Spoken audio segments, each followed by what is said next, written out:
Deuteronomy, chapter 1. These are the words that Moses spoke to all Israel beyond the Jordan in the wilderness, in the Arabah opposite Suph, between Paran and Tophel, Laban, Hazeroth, and Dizahab. It is 11 days' journey from Horeb by the way of Mount Seir to Kadesh Barnea.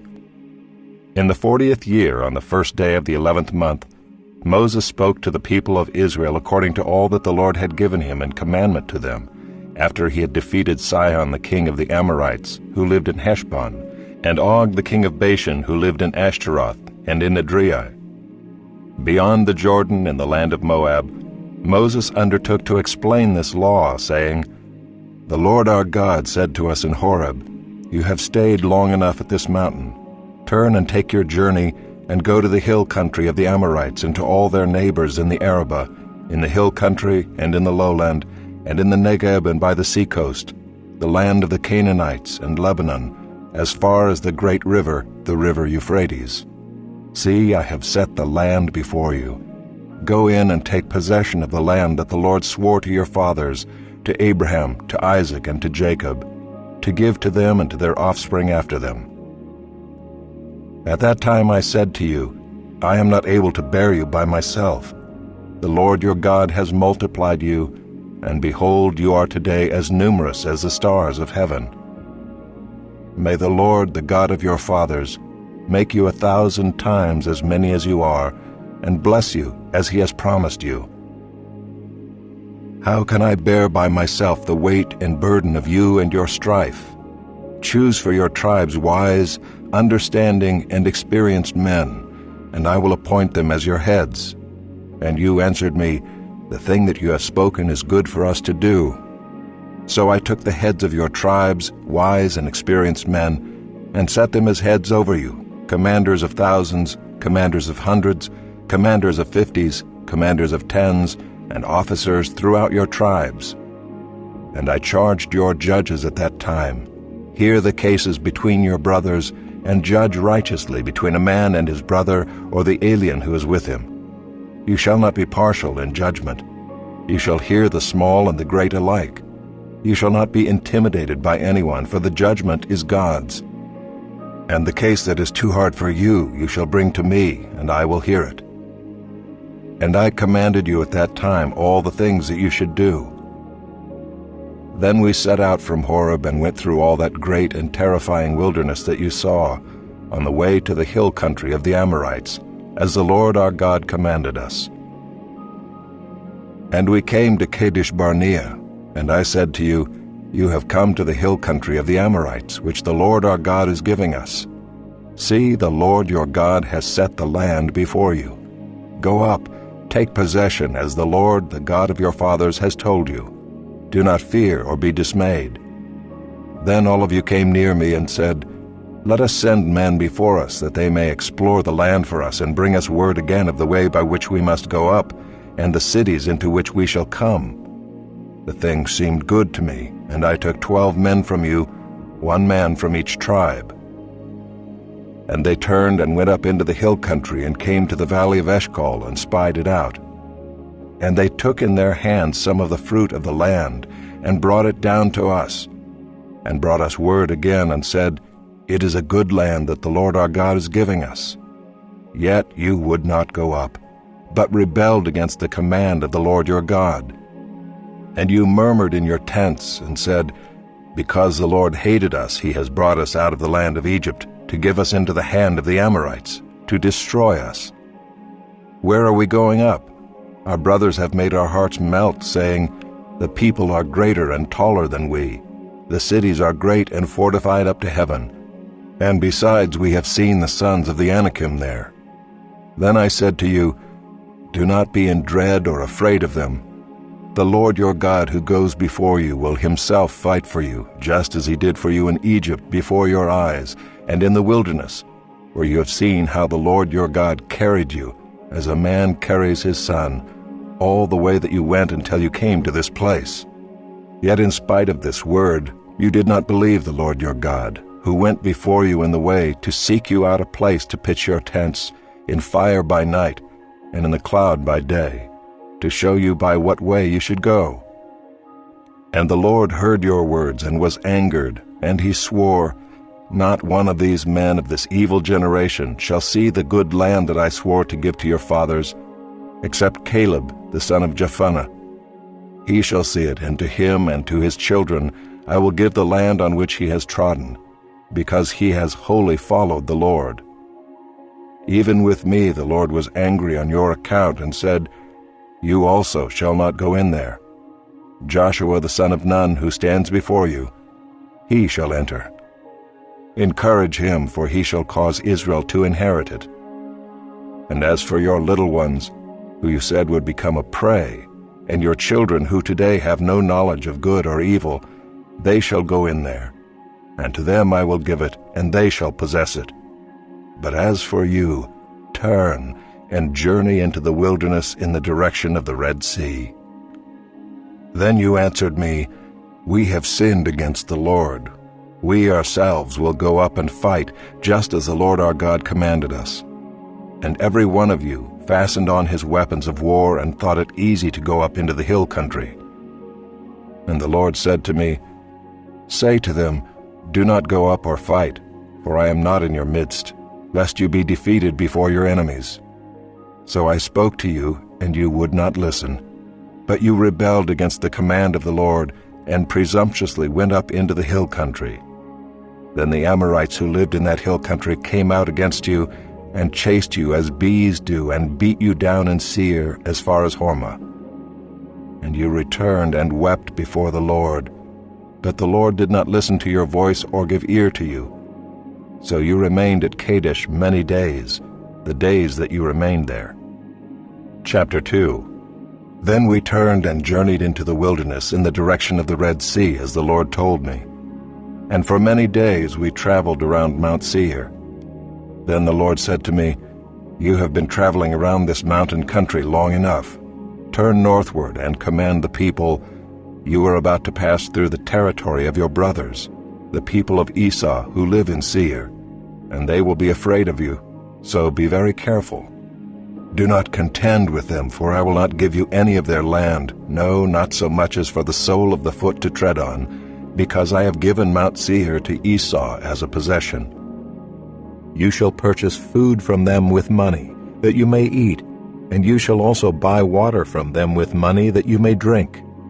For the Lord your God has blessed you in all the work of your hands. He knows you're going through this great wilderness. These 40 years the Lord your God has been with you. You have lacked nothing. So we went on away from our brothers, the people of Esau, who live in Seir, away from the Arabah road from Elath and Ezion-Geber. And we turned and went in the direction of the wilderness of Moab. And the Lord said to me, Do not harass Moab or contend with them in battle, for I will not give you any of their land for a possession, because I have given Ar to the people of Lot for a possession. The Emim formerly lived there, a people great and many, and tall as the Anakim. Like the Anakim, they are also counted as Rephaim, but the Moabites call them Emim. The Horites also lived in Seir formerly, but the people of Esau dispossessed them and destroyed them from before them, and settled in their place, as Israel did to the land of their possession, which the Lord gave to them. Now rise up and go over the brook Zered. So we went over the brook Zered, and the time from our leaving Kadesh-barnea until we crossed the brook Zered was 38 years, until the entire generation, that is, the men of war, had perished from the camp, as the Lord had sworn to them. For indeed the hand of the Lord was against them, to destroy them from the camp until they had perished. So as soon as all the men of war had perished and were dead from among the people, the Lord said to me, Today you are to cross the border of Moab at Ar. And when you approach the territory of the people of Ammon, do not harass them or contend with them, for I will not give you any of the land of the people of Ammon as a possession, because I have given it to the sons of Lot for a possession. It is also counted as a land of Rephaim. Rephaim formerly lived there, but the Ammonites called them Zamzummim, a people great and many, and tall as the Anakim. But the Lord destroyed them before the Ammonites, and they dispossessed them and settled in their place, as he did for the people of Esau who live in Seir, when he destroyed the Horites before them, and they dispossessed them and settled in their place even to this day. As for the Avim who lived in the villages as far as Gaza, the Caphtorim who came from Caphtor destroyed them and settled in their place. Rise up, set out on your journey, and go over the valley of the Arnon. Behold, I have given into your hand Sihon the Amorite, king of Heshbon, and his land. Begin to take possession and contend with him in battle. This day I will begin to put the dread and fear of you on the peoples who are under the whole heaven, who shall hear the report of you, and shall tremble and be in anguish because of you.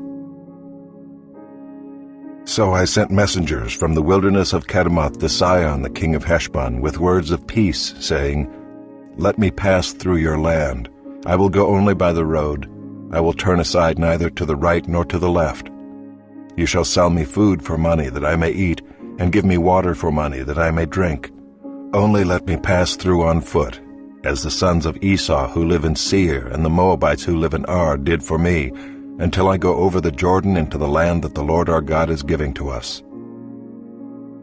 But Sihon the king of Heshbon would not let us pass by him, for the Lord your God hardened his spirit and made his heart obstinate, that he might give him into your hand as he is this day. And the Lord said to me, Behold, I have begun to give Sihon and his land over to you. Begin to take possession, that you may occupy his land. Then Sihon came out against us, he and all his people, to battle at Jahaz. And the Lord our God gave him over to us, and we defeated him and his sons and all his people. And we captured all his cities at that time, and devoted to destruction every city, men, women, and children. We left no survivors. Only the livestock we took as spoil for ourselves, with the plunder of the cities that we captured. From Aroer, which is on the edge of the valley of the Arnon, and from the city that is in the valley as far as Gilead, there was not a city too high for us. The Lord our God gave all into our hands. Only to the land of the sons of Ammon you did not draw near, that is, to all the banks of the river Jabbok, and the cities of the hill country, whatever the Lord our God had forbidden us. Chapter 3. Then we turned and went up the way to Bashan. And Og the king of Bashan came out against us, he and all his people, to battle at Adrei. But the Lord said to me, Do not fear him, for I have given him and all his people and his land into your hand. And you shall do to him as you did to Sihon the king of the Amorites, who lived at Heshbon. So the Lord our God gave into our hand Og also the king of Bashan and all his people, and we struck him down until he had no survivor left. And we took all his cities at that time. There was not a city that we did not take from them. 60 cities, the whole region of Argob, the kingdom of Og and Bashan. All these were cities fortified with high walls, gates, and bars, besides very many unwalled villages. And we devoted them to destruction, as we did to Sihon the king of Heshbon, devoting to destruction every city, men, women, and children. But all the livestock and the spoil of the cities we took as our plunder. So we took the land at that time out of the hand of the 2 kings of the Amorites who were beyond the Jordan, from the valley of the Arnon to Mount Hermon. The Sidonians call Hermon Sirion, while the Amorites call it Senir. All the cities of the tableland and all Gilead and all Bashan, as far as Salakah and Adrei, cities of the kingdom of Og and Bashan. For only Og the king of Bashan was left of the remnant of the Rephaim. Behold, his bed was a bed of iron. Is it not in Rabbah of the Ammonites? 9 cubits was its length, and 4 cubits its breadth, according to the common cubit. When we took possession of this land at that time, I gave to the Reubenites and the Gadites the territory beginning at Aroer, which is on the edge of the valley of the Arnon, and half the hill country of Gilead with its cities.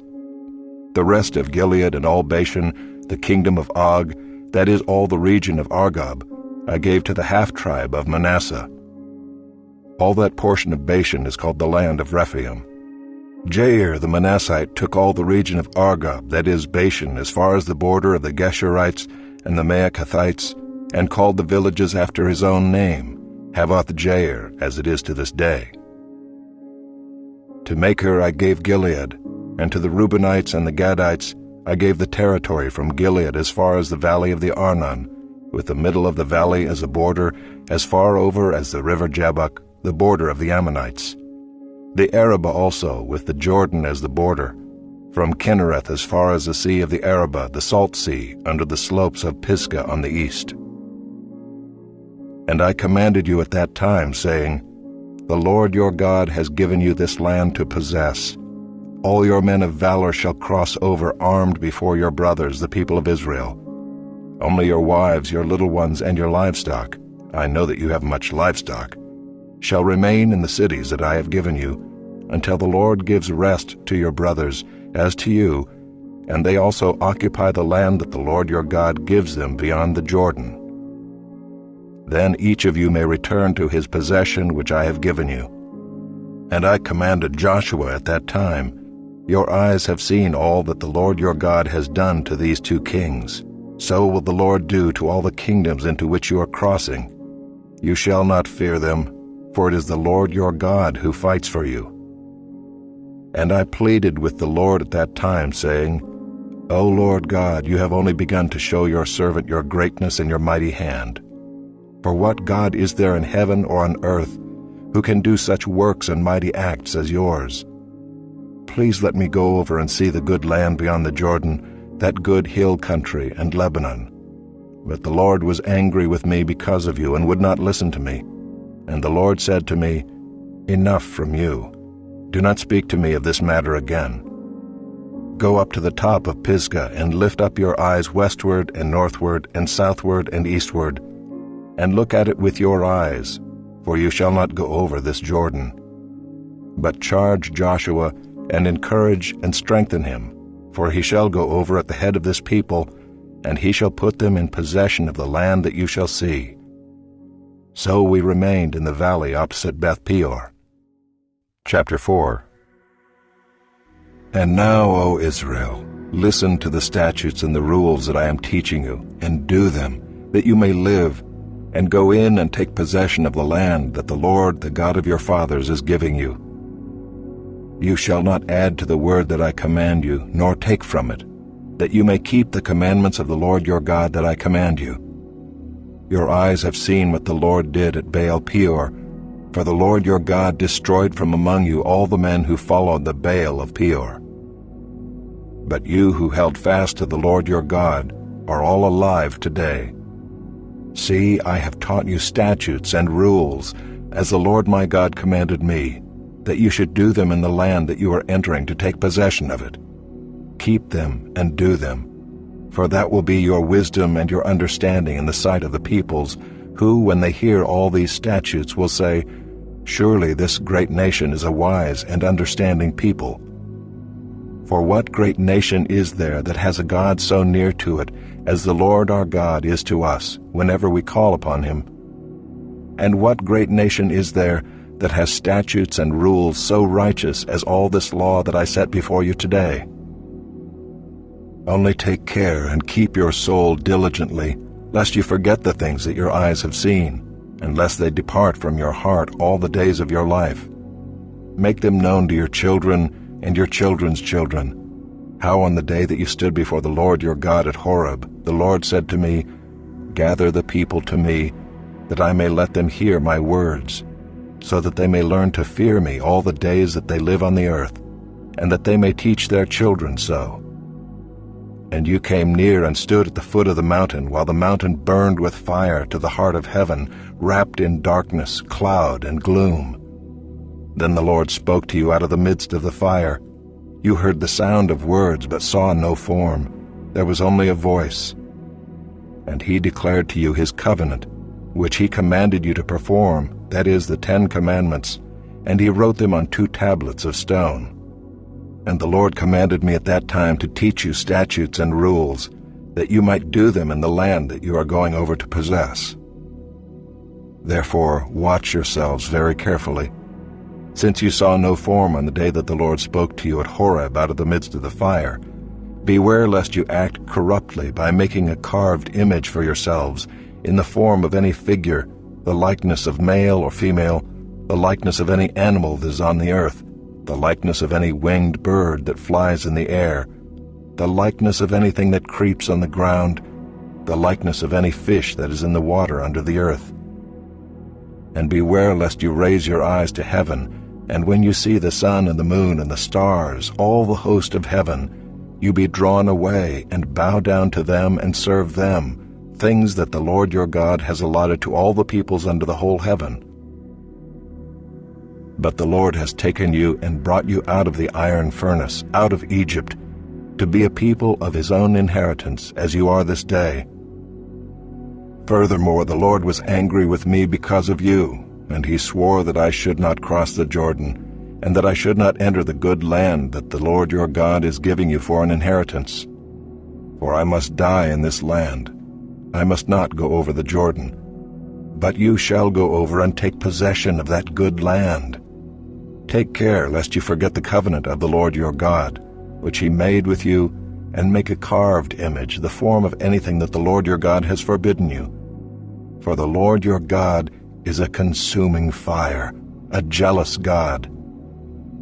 When you father children and children's children and have grown old in the land, if you act corruptly by making a carved image in the form of anything, and by doing what is evil in the sight of the Lord your God, so as to provoke him to anger, I call heaven and earth to witness against you today, that you will soon utterly perish from the land that you are going over the Jordan to possess.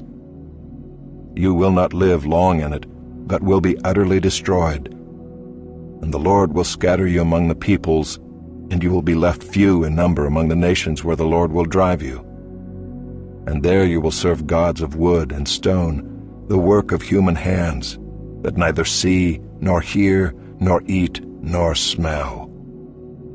But from there you will seek the Lord your God, and you will find him if you search after him with all your heart and with all your soul. When you are in tribulation and all these things come upon you in the latter days, you will return to the Lord your God and obey his voice. For the Lord your God is a merciful God. He will not leave you or destroy you or forget the covenant with your fathers that he swore to them.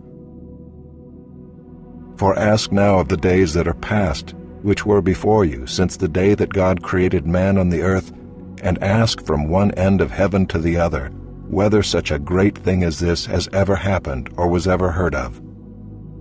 Did any people ever hear the voice of a God speaking out of the midst of the fire, as you have heard, and still live?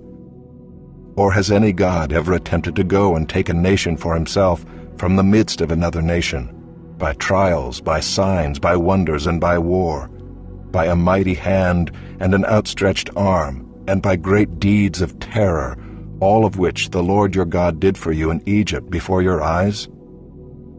To you it was shown that you might know that the Lord is God. There is no other besides him. Out of heaven he let you hear his voice, that he might discipline you. And on earth he let you see his great fire, and you heard his words out of the midst of the fire.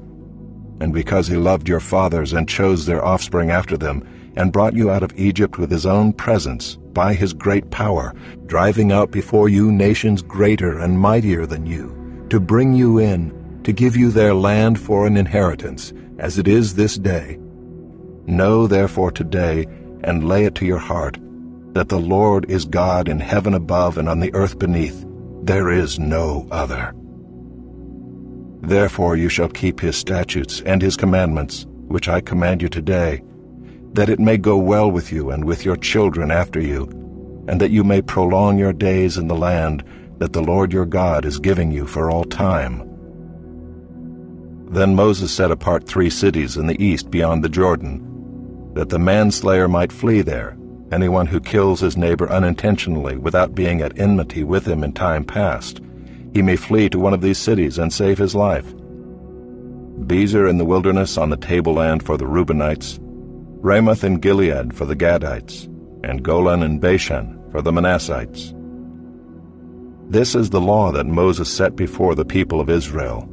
These are the testimonies, the statutes, and the rules which Moses spoke to the people of Israel when they came out of Egypt, beyond the Jordan in the valley opposite Beth Peor, in the land of Sihon the king of the Amorites, who lived at Heshbon, whom Moses and the people of Israel defeated when they came out of Egypt.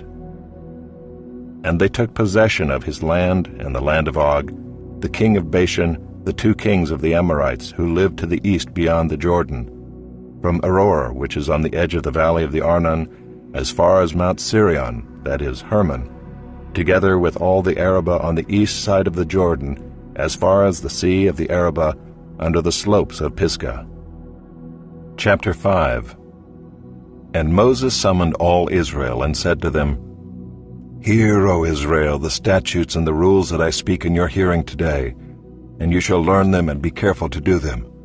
The Lord our God made a covenant with us in Horeb. Not with our fathers did the Lord make this covenant, but with us, who are all of us here alive today. The Lord spoke with you face to face at the mountain, out of the midst of the fire, while I stood between the Lord and you at that time, to declare to you the word of the Lord. For you were afraid because of the fire, and you did not go up into the mountain. He said, I am the Lord your God, who brought you out of the land of Egypt, out of the house of slavery. You shall have no other gods before me. You shall not make for yourself a carved image, or any likeness of anything that is in heaven above, or that is on the earth beneath, or that is in the water under the earth. You shall not bow down to them or serve them, for I, the Lord your God, am a jealous God, visiting the iniquity of the fathers on the children to the 3rd and 4th generation of those who hate me, but showing steadfast love to thousands of those who love me and keep my commandments. You shall not take the name of the Lord your God in vain, for the Lord will not hold him guiltless who takes his name in vain. Observe the Sabbath day to keep it holy, as the Lord your God commanded you. 6 days you shall labor and do all your work, but the 7th day is a Sabbath to the Lord your God. On it you shall not do any work, you or your son or your daughter, or your male servant, or your female servant, or your ox, or your donkey, or any of your livestock, or the sojourner who is within your gates, that your male servant and your female servant may rest as well as you. You shall remember that you were a slave in the land of Egypt, and the Lord your God brought you out from there with a mighty hand and an outstretched arm. Therefore the Lord your God commanded you to keep the Sabbath day. Honor your father and your mother, as the Lord your God commanded you, that your days may be long, and that it may go well with you in the land that the Lord your God is giving you. You shall not murder, and you shall not commit adultery, and you shall not steal, and you shall not bear false witness against your neighbor, and you shall not covet your neighbor's wife, and you shall not desire your neighbor's house, his field, or his male servant, or his female servant, his ox, or his donkey, or anything that is your neighbor's. These words the Lord spoke to all your assembly at the mountain out of the midst of the fire, the cloud, and the thick darkness with a loud voice, and he added no more. And he wrote them on 2 tablets of stone and gave them to me. And as soon as you heard the voice out of the midst of the darkness, while the mountain was burning with fire, you came near to me, all the heads of your tribes and your elders. And you said, Behold, the Lord our God has shown us his glory and greatness, and we have heard his voice out of the midst of the fire. This day we have seen God speak with man, and man still live. Now therefore, why should we die? For this great fire will consume us. If we hear the voice of the Lord our God any more, we shall die. For who is there of all flesh that has heard the voice of the living God speaking out of the midst of fire as we have, and has still lived? Go near and hear all that the Lord our God will say, and speak to us all that the Lord our God will speak to you, and we will hear and do it. And the Lord heard your words when you spoke to me, and the Lord said to me, I have heard the words of this people which they have spoken to you. They are right in all that they have spoken. Oh, that they had such a heart as this always, to fear me and to keep all my commandments, that it might go well with them and with their descendants forever. Go and say to them, Return to your tents. But you stand here by me, and I will tell you the whole commandment, and the statutes and the rules that you shall teach them, that they may do them in the land that I am giving them to possess. You shall be careful, therefore, to do as the Lord your God has commanded you. You shall not turn aside to the right hand or to the left. You shall walk in all the way that the Lord your God has commanded you, that you may live, and that it may go well with you, and that you may live long in the land that you shall possess. Chapter 6. Now this is the commandment, the statutes, and the rules that the Lord your God commanded me to teach you, that you may do them in the land to which you are going over to possess it, that you may fear the Lord your God, you and your son and your son's son, by keeping all his statutes and his commandments, which I command you, all the days of your life, and that your days may be long. Hear therefore, O Israel, and be careful to do them, that it may go well with you, and that you may multiply greatly, as the Lord, the God of your fathers, has promised you, in a land flowing with milk and honey. Hear, O Israel, the Lord our God, the Lord is one. You shall love the Lord your God with all your heart, and with all your soul, and with all your might. And these words that I command you today shall be on your heart. You shall teach them diligently to your children, and shall talk of them when you sit in your house, and when you walk by the way, and when you lie down, and when you rise. You shall bind them as a sign on your hand, and they shall be as frontlets between your eyes. You shall write them on the doorposts of your house and on your gates. And when the Lord your God brings you into the land that he swore to your fathers, to Abraham, to Isaac, and to Jacob, to give you, with great and good cities that you did not build, and houses full of all good things that you did not fill, and cisterns that you did not dig, and vineyards and olive trees that you did not plant. And when you eat and are full, then take care lest you forget the Lord who brought you out of the land of Egypt, out of the house of slavery. It is the Lord your God you shall fear. Him you shall serve, and by his name you shall swear. You shall not go after other gods, the gods of the peoples who are around you. For the Lord your God in your midst is a jealous God, lest the anger of the Lord your God be kindled against you, and he destroy you from off the face of the earth. You shall not put the Lord your God to the test, as you tested him at Massah. You shall diligently keep the commandments of the Lord your God, and his testimonies and his statutes which he has commanded you. And you shall do what is right and good in the sight of the Lord, that it may go well with you, and that you may go in and take possession of the good land that the Lord swore to give to your fathers, by thrusting out all your enemies from before you, as the Lord has promised. When your son asks you in time to come, What is the meaning of the testimonies and the statutes and the rules that the Lord our God has commanded you? Then you shall say to your son, We were Pharaoh's slaves in Egypt, and the Lord brought us out of Egypt with a mighty hand. And the Lord showed signs and wonders, great and grievous, against Egypt and against Pharaoh and all his household, before our eyes. And he brought us out from there, that he might bring us in and give us the land that he swore to give to our fathers. And the Lord commanded us to do all these statutes, to fear the Lord our God, for our good always, that he might preserve us alive as we are this day. And it will be righteousness for us if we are careful to do all this commandment before the Lord our God, as he has commanded us. Chapter 7.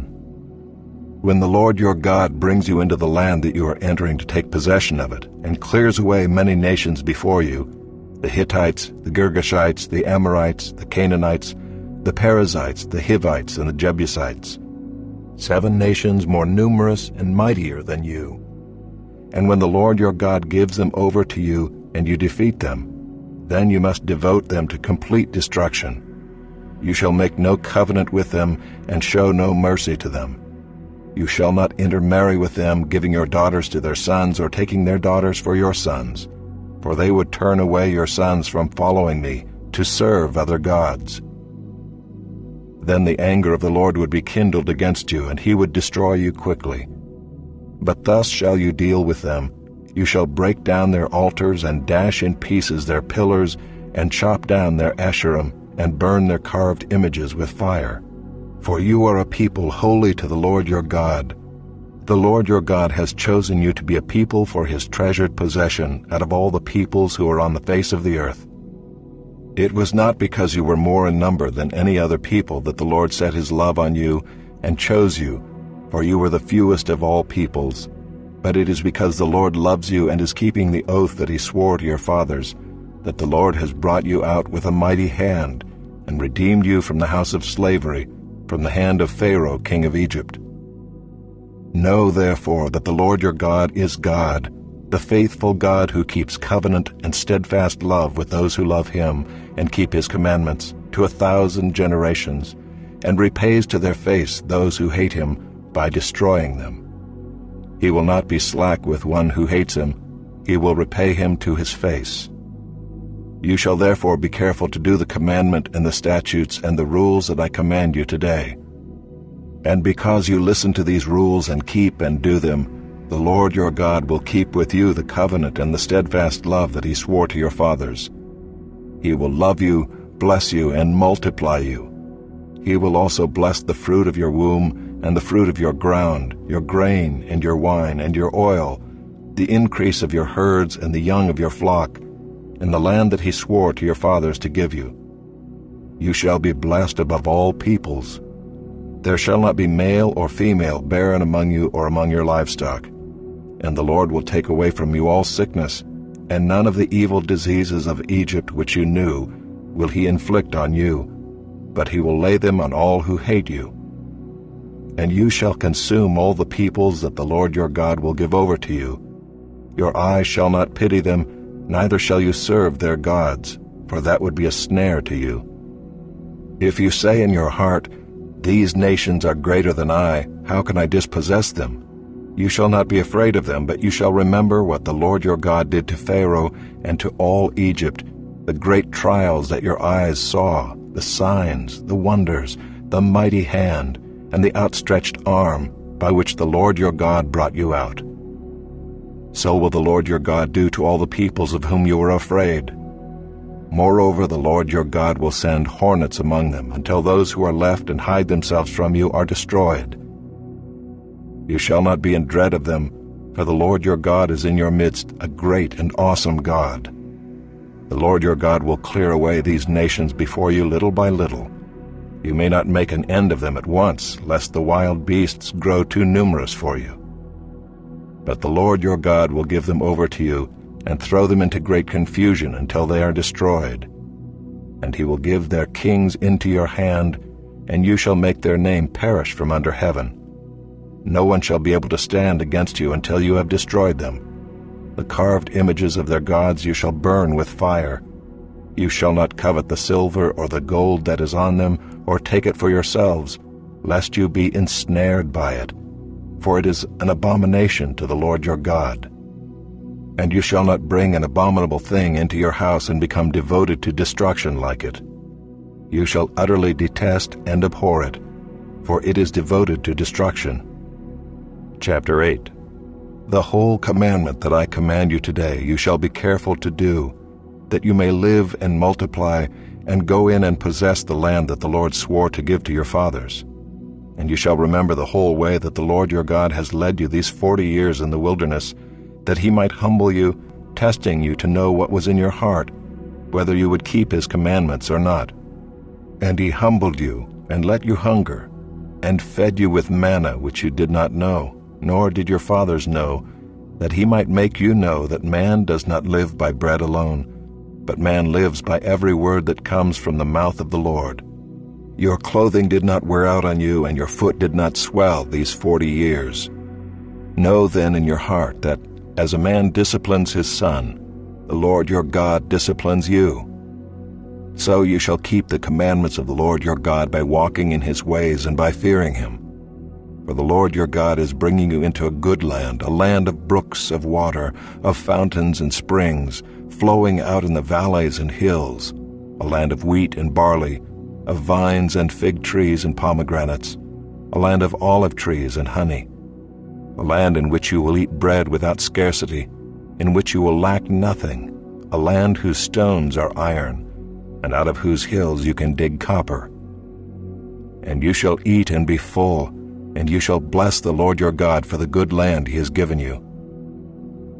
Take care lest you forget the Lord your God by not keeping his commandments and his rules and his statutes, which I command you today, lest when you have eaten and are full and have built good houses and live in them, and when your herds and flocks multiply, and your silver and gold is multiplied, and all that you have is multiplied, then your heart be lifted up, and you forget the Lord your God, who brought you out of the land of Egypt, out of the house of slavery, who led you through the great and terrifying wilderness, with its fiery serpents and scorpions, and thirsty ground where there was no water, who brought you water out of the flinty rock, who fed you in the wilderness with manna that your fathers did not know, that he might humble you and test you, to do you good in the end.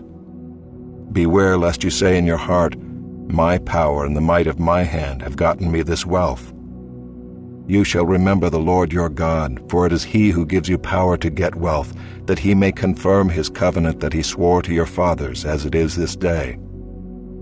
And if you forget the Lord your God and go after other gods and serve them and worship them, I solemnly warn you today that you shall surely perish. Like the nations that the Lord makes to perish before you, so shall you perish, because you would not obey the voice of the Lord your God. Chapter 9.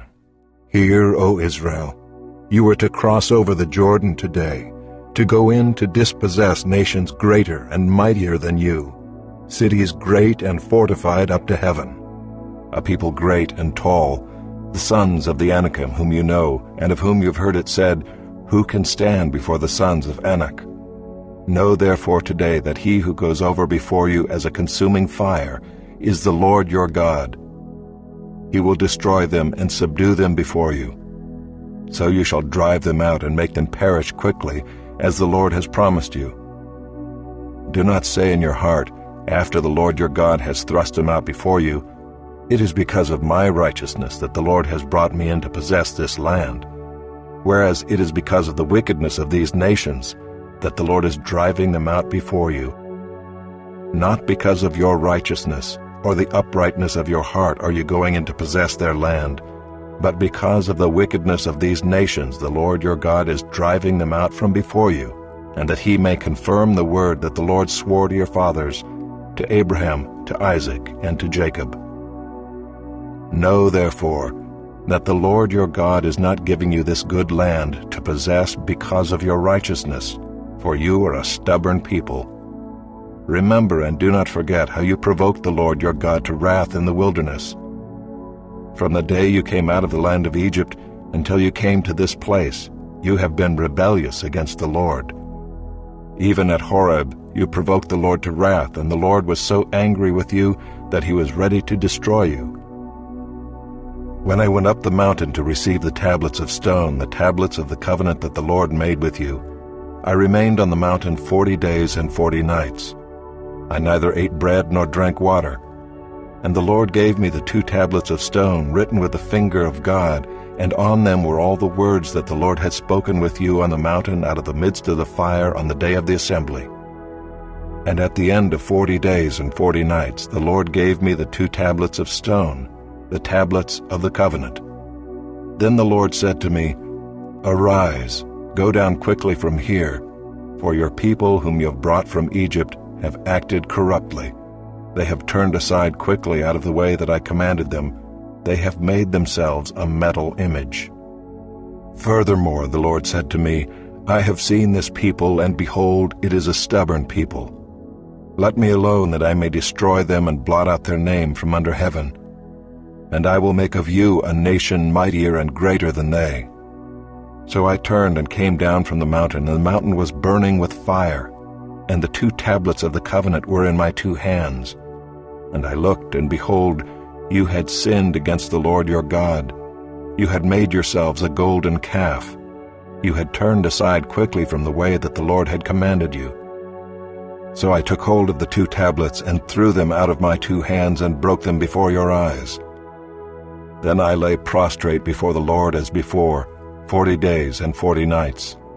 I neither ate bread nor drank water, because of all the sin that you had committed in doing what was evil in the sight of the Lord to provoke him to anger. For I was afraid of the anger and hot displeasure that the Lord bore against you, so that he was ready to destroy you. But the Lord listened to me that time also, and the Lord was so angry with Aaron that he was ready to destroy him, and I prayed for Aaron also at the same time. Then I took the sinful thing, the calf that you had made, and burned it with fire and crushed it, grinding it very small until it was as fine as dust. And I threw the dust of it into the brook that ran down from the mountain. At Taberah also, and at Massah, and at Kibroth-Hattaavah, you provoked the Lord to wrath.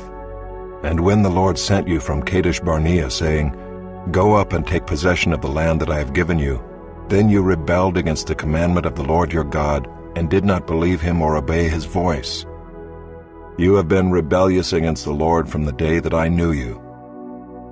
So I lay prostrate before the Lord for these 40 days and 40 nights, because the Lord had said he would destroy you. And I prayed to the Lord, O Lord God, do not destroy your people and your heritage, whom you have redeemed through your greatness, whom you have brought out of Egypt with a mighty hand. Remember your servants, Abraham, Isaac, and Jacob. Do not regard the stubbornness of this people, or their wickedness, or their sin, lest the land from which you brought us say, Because the Lord was not able to bring them into the land that he promised them, and because he hated them, he has brought them out to put them to death in the wilderness. For they are your people and your heritage, whom you brought out by your great power and by your outstretched arm. Chapter 10. At that time the Lord said to me, Cut for yourself 2 tablets of stone like the first, and come up to me on the mountain and make an ark of wood. And I will write on the tablets the words that were on the first tablets that you broke, and you shall put them in the ark. So I made an ark of acacia wood and cut 2 tablets of stone like the first, and went up the mountain with the 2 tablets in my hand. And he wrote on the tablets in the same writing as before, the 10 commandments that the Lord had spoken to you on the mountain out of the midst of the fire on the day of the assembly. And the Lord gave them to me.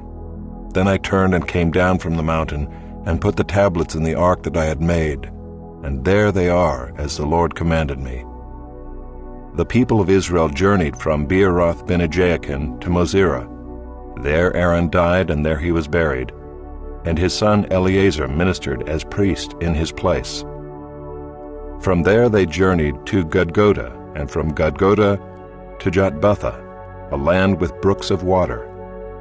At that time the Lord set apart the tribe of Levi to carry the ark of the covenant of the Lord, to stand before the Lord to minister to him, and to bless in his name to this day.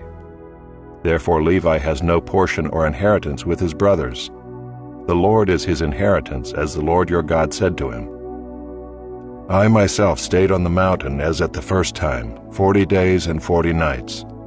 And the Lord listened to me that time also. The Lord was unwilling to destroy you. And the Lord said to me, Arise, go on your journey at the head of the people, so that they may go in and possess the land which I swore to their fathers to give them. And now, Israel, what does the Lord your God require of you, but to fear the Lord your God, to walk in all his ways, to love him, to serve the Lord your God with all your heart and with all your soul, and to keep the commandments and statutes of the Lord, which I am commanding you today for your good? Behold, to the Lord your God belong heaven and the heaven of heavens, the earth with all that is in it. Yet the Lord set his heart in love on your fathers, and chose their offspring after them, you above all peoples, as you are this day. Circumcise therefore the foreskin of your heart, and be no longer stubborn. For the Lord your God is God of gods and Lord of lords, the great, the mighty, and the awesome God, who is not partial and takes no bribe. He executes justice for the fatherless and the widow, and loves the sojourner, giving him food and clothing. Love the sojourner, therefore, for you were sojourners in the land of Egypt. You shall fear the Lord your God. You shall serve him and hold fast to him, and by his name you shall swear. He is your praise. He is your God, who has done for you these great and terrifying things that your eyes have seen. Your fathers went down to Egypt 70 persons, and now the Lord your God has made you as numerous as the stars of heaven. Chapter 11. You shall therefore love the Lord your God and keep his charge, his statutes, his rules, and his commandments always. And consider today, since I am not speaking to your children who have not known or seen it, consider the discipline of the Lord your God, his greatness, his mighty hand, and his outstretched arm, his signs and his deeds that he did in Egypt to Pharaoh the king of Egypt and to all his land, and what he did to the army of Egypt, to their horses and to their chariots, how he made the water of the Red Sea flow over them as they pursued after you, and how the Lord has destroyed them to this day, and what he did to you in the wilderness until you came to this place, and what he did to Dathan and Abiram the sons of Eliab, son of Reuben, how the earth opened its mouth and swallowed them up with their households, their tents, and every living thing that followed them in the midst of all Israel. For your eyes have seen all the great work of the Lord that he did. You shall therefore keep the whole commandment that I command you today, that you may be strong and go in and take possession of the land that you are going over to possess, and that you may live long in the land that the Lord swore to your fathers to give to them and to their offspring, a land flowing with milk and honey. For the land that you are entering to take possession of it is not like the land of Egypt, from which you have come, where you sowed your seed and irrigated it like a garden of vegetables. But the land that you are going over to possess is a land of hills and valleys, which drinks water by the rain from heaven, a land that the Lord your God cares for. The eyes of the Lord your God are always upon it, from the beginning of the year to the end of the year. And if you will indeed obey my commandments that I command you today, to love the Lord your God and to serve him with all your heart and with all your soul, he will give the rain for your land in its season, the early rain and the later rain, that you may gather in your grain and your wine and your oil. And he will give grass in your fields for your livestock, and you shall eat and be full. Take care lest your heart be deceived, and you turn aside and serve other gods and worship them. Then the anger of the Lord will be kindled against you, and he will shut up the heavens, so that there will be no rain, and the land will yield no fruit, and you will perish quickly off the good land that the Lord is giving you. You shall therefore lay up these words of mine in your heart and in your soul, and you shall bind them as a sign on your hand, and they shall be as frontlets between your eyes. You shall teach them to your children, talking of them when you are sitting in your house, and when you are walking by the way, and when you lie down, and when you rise. You shall write them on the doorposts of your house and on your gates, that your days and the days of your children may be multiplied in the land that the Lord swore to your fathers to give them, as long as the heavens are above the earth. For if you will be careful to do all this commandment that I command you to do, loving the Lord your God, walking in all his ways, and holding fast to him, then the Lord will drive out all these nations before you, and you will dispossess nations greater and mightier than you. Every place on which the sole of your foot treads shall be yours. Your territory shall be from the wilderness to the Lebanon, and from the river Euphrates, to the western sea. No one shall be able to stand against you. The Lord your God will lay the fear of you and the dread of you on all the land that you shall tread, as he promised you. See, I am setting before you today a blessing and a curse. The blessing if you obey the commandments of the Lord your God, which I command you today, and the curse if you do not obey the commandments of the Lord your God, but turn aside from the way that I am commanding you today, to go after other gods that you have not known. And when the Lord your God brings you into the land that you are entering to take possession of it, you shall set the blessing on Mount Gerizim and the curse on Mount Ebal. Are they not beyond the Jordan, west of the road, toward the going down of the sun, in the land of the Canaanites who live in the Arabah, opposite Gilgal, beside the oak of Moreh? For you are to cross over the Jordan, to go in to take possession of the land that the Lord your God is giving you.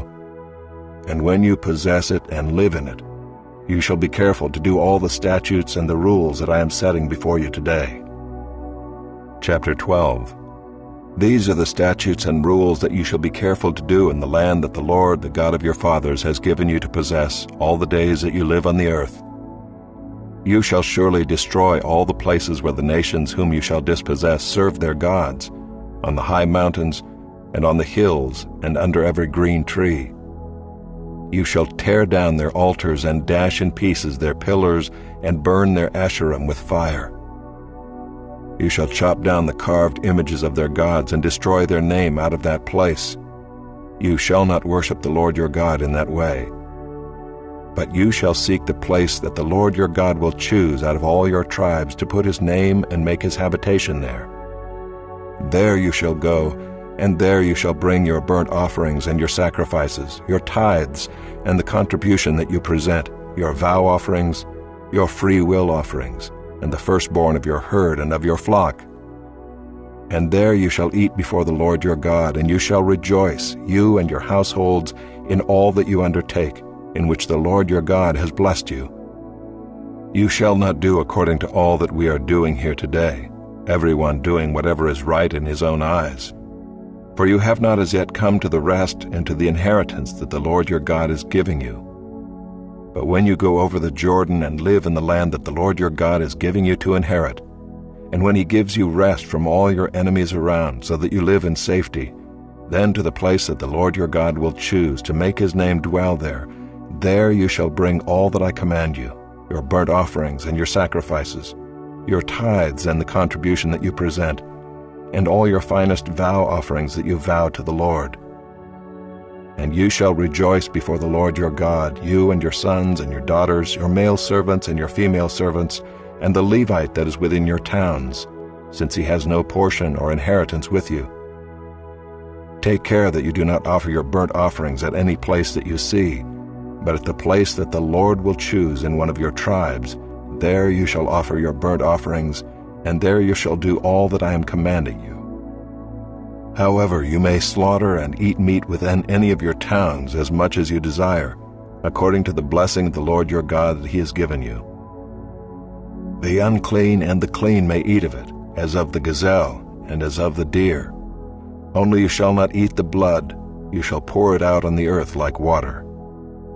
You may not eat within your towns the tithe of your grain or of your wine or of your oil or the firstborn of your herd or of your flock, or any of your vow offerings that you vow, or your free will offerings, or the contribution that you present. But you shall eat them before the Lord your God in the place that the Lord your God will choose, you and your son and your daughter, your male servant and your female servant, and the Levite who is within your towns. And you shall rejoice before the Lord your God in all that you undertake. Take care that you do not neglect the Levite as long as you live in your land. When the Lord your God enlarges your territory, as he has promised you, and you say, I will eat meat because you crave meat, you may eat meat whenever you desire. If the place that the Lord your God will choose to put his name there is too far from you, then you may kill any of your herd or your flock which the Lord has given you, as I have commanded you, and you may eat within your towns whenever you desire. Just as the gazelle or the deer is eaten, so you may eat of it. The unclean and the clean alike may eat of it. Only be sure that you do not eat the blood, for the blood is the life, and you shall not eat the life with the flesh. You shall not eat it, you shall pour it out on the earth like water. You shall not eat it, that all may go well with you and with your children after you, when you do what is right in the sight of the Lord. But the holy things that are due from you, and your vow offerings, you shall take, and you shall go to the place that the Lord will choose, and offer your burnt offerings, the flesh and the blood, on the altar of the Lord your God. The blood of your sacrifices shall be poured out on the altar of the Lord your God, but the flesh you may eat. Be careful to obey all these words that I command you, that it may go well with you and with your children after you forever, when you do what is good and right in the sight of the Lord your God. When the Lord your God cuts off before you the nations whom you go in to dispossess, and you dispossess them and dwell in their land, take care that you be not ensnared to follow them, after they have been destroyed before you, and that you do not inquire about their gods, saying, How did these nations serve their gods? that I also may do the same. You shall not worship the Lord your God in that way, for every abominable thing that the Lord hates they have done for their gods. For they even burn their sons and their daughters in the fire to their gods. Everything that I command you, you shall be careful to do. You shall not add to it or take from it. Chapter 13. If a prophet or a dreamer of dreams arises among you and gives you a sign or a wonder, and the sign or wonder that he tells you comes to pass, and if he says, "Let us go after other gods, which you have not known, and let us serve them," you shall not listen to the words of that prophet or that dreamer of dreams. For the Lord your God is testing you to know whether you love the Lord your God with all your heart and with all your soul. You shall walk after the Lord your God and fear him and keep his commandments and obey his voice, and you shall serve him and hold fast to him.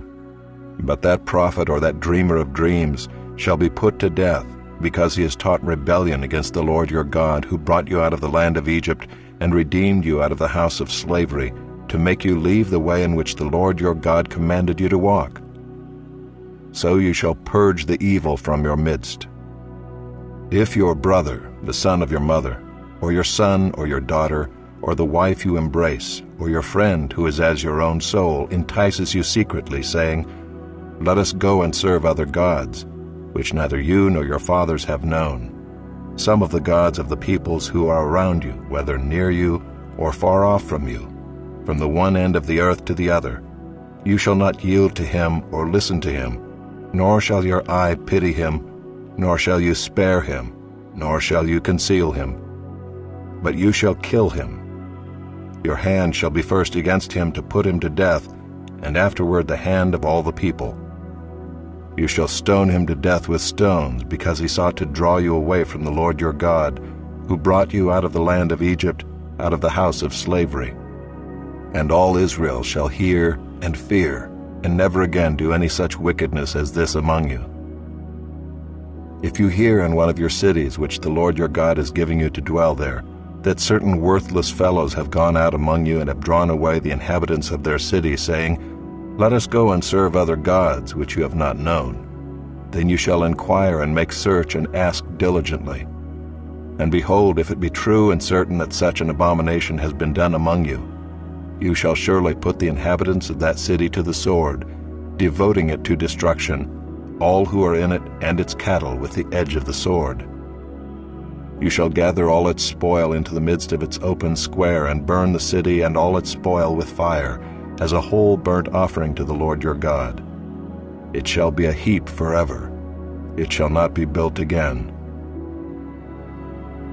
None of the devoted things shall stick to your hand, that the Lord may turn from the fierceness of his anger, and show you mercy, and have compassion on you, and multiply you as he swore to your fathers, if you obey the voice of the Lord your God, keeping all his commandments that I am commanding you today, and doing what is right in the sight of the Lord your God. Chapter 14. You are the sons of the Lord your God. You shall not cut yourselves or make any baldness on your foreheads for the dead. For you are a people holy to the Lord your God, and the Lord has chosen you to be a people for his treasured possession out of all the peoples who are on the face of the earth. You shall not eat any abomination. These are the animals you may eat: the ox, the sheep, the goat, the deer, the gazelle, the roebuck, the wild goat, the ibex, the antelope, and the mountain sheep. Every animal that parts the hoof and has the hoof cloven in two and chews the cud, among the animals you may eat.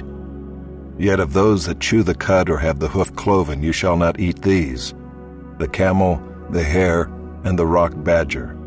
Because they chew the cud but do not part the hoof, are unclean for you.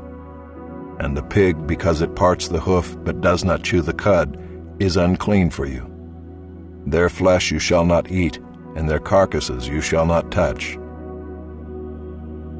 Of all that are in the waters you may eat these: whatever has fins and scales you may eat, and whatever does not have fins and scales you shall not eat. It is unclean for you.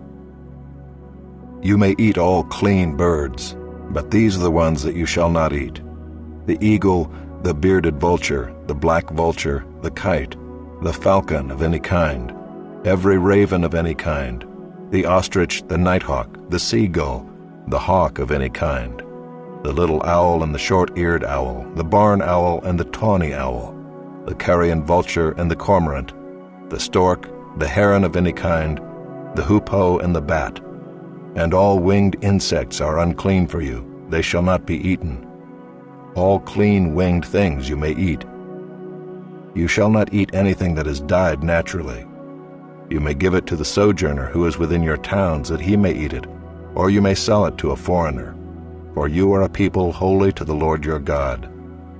You shall not boil a young goat in its mother's milk. You shall tithe all the yield of your seed that comes from the field year by year, and before the Lord your God in the place that he will choose, to make his name dwell there, you shall eat the tithe of your grain, of your wine, and of your oil, and the firstborn of your herd and flock, that you may learn to fear the Lord your God always. And if the way is too long for you, so that you are not able to carry the tithe, when the Lord your God blesses you, because the place is too far from you, which the Lord your God chooses to set his name there, then you shall turn it into money and bind up the money in your hand, and go to the place that the Lord your God chooses, and spend the money for whatever you desire, oxen or sheep or wine or strong drink, whatever your appetite craves. And you shall eat there before the Lord your God, and rejoice, you and your household. And you shall not neglect the Levite who is within your towns, for he has no portion or inheritance with you. At the end of every 3 years you shall bring out all the tithe of your produce in the same year, and lay it up within your towns.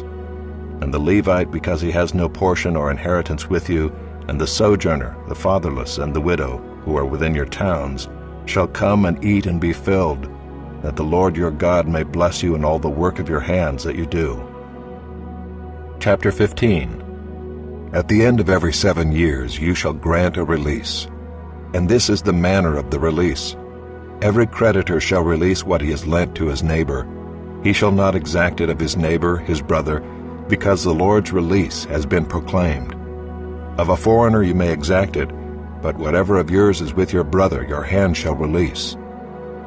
But there will be no poor among you, for the Lord will bless you in the land that the Lord your God is giving you for an inheritance to possess, if only you will strictly obey the voice of the Lord your God, being careful to do all this commandment that I command you today. For the Lord your God will bless you as he promised you, and you shall lend to many nations, but you shall not borrow, and you shall rule over many nations, but they shall not rule over you. If among you one of your brothers should become poor in any of your towns within your land that the Lord your God is giving you, you shall not harden your heart or shut your hand against your poor brother, but you shall open your hand to him and lend him sufficient for his need, whatever it may be. Take care lest there be an unworthy thought in your heart, and you say, "The 7th year, the year of release, is near," and your eye look grudgingly on your poor brother, and you give him nothing, and he cry to the Lord against you, and you be guilty of sin. You shall give to him freely, and your heart shall not be grudging when you give to him, because for this the Lord your God will bless you in all your work and in all that you undertake. For there will never cease to be poor in the land.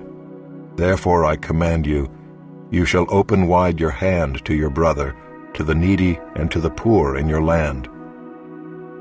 If your brother, a Hebrew man or a Hebrew woman, is sold to you, he shall serve you 6 years, and in the 7th year you shall let him go free from you.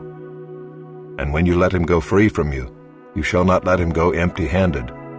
You shall furnish him liberally out of your flock, out of your threshing floor, and out of your winepress. As the Lord your God has blessed you, you shall give to him. You shall remember that you were a slave in the land of Egypt, and the Lord your God redeemed you. Therefore I command you this today.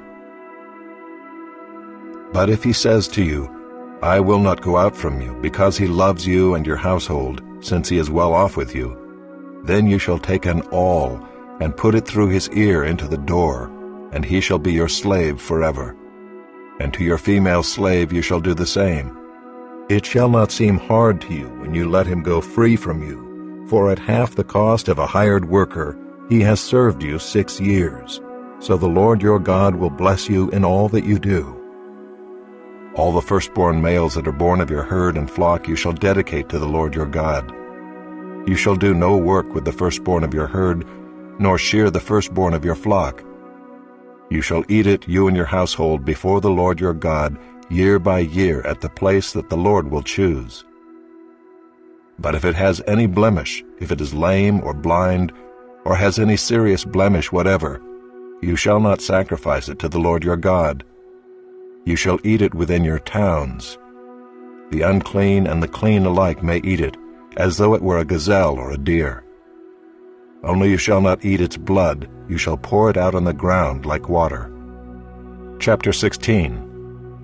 Observe the month of Abib, and keep the Passover to the Lord your God. For in the month of Abib the Lord your God brought you out of Egypt by night. And you shall offer the Passover sacrifice to the Lord your God, from the flock or the herd, at the place that the Lord will choose, to make his name dwell there. You shall eat no leavened bread with it. 7 days you shall eat it with unleavened bread, the bread of affliction. For you came out of the land of Egypt in haste, that all the days of your life you may remember the day when you came out of the land of Egypt. No leaven shall be seen with you in all your territory for 7 days, nor shall any of the flesh that you sacrifice on the evening of the first day remain all night until morning. You may not offer the Passover sacrifice within any of your towns that the Lord your God is giving you, but at the place that the Lord your God will choose, to make his name dwell in it.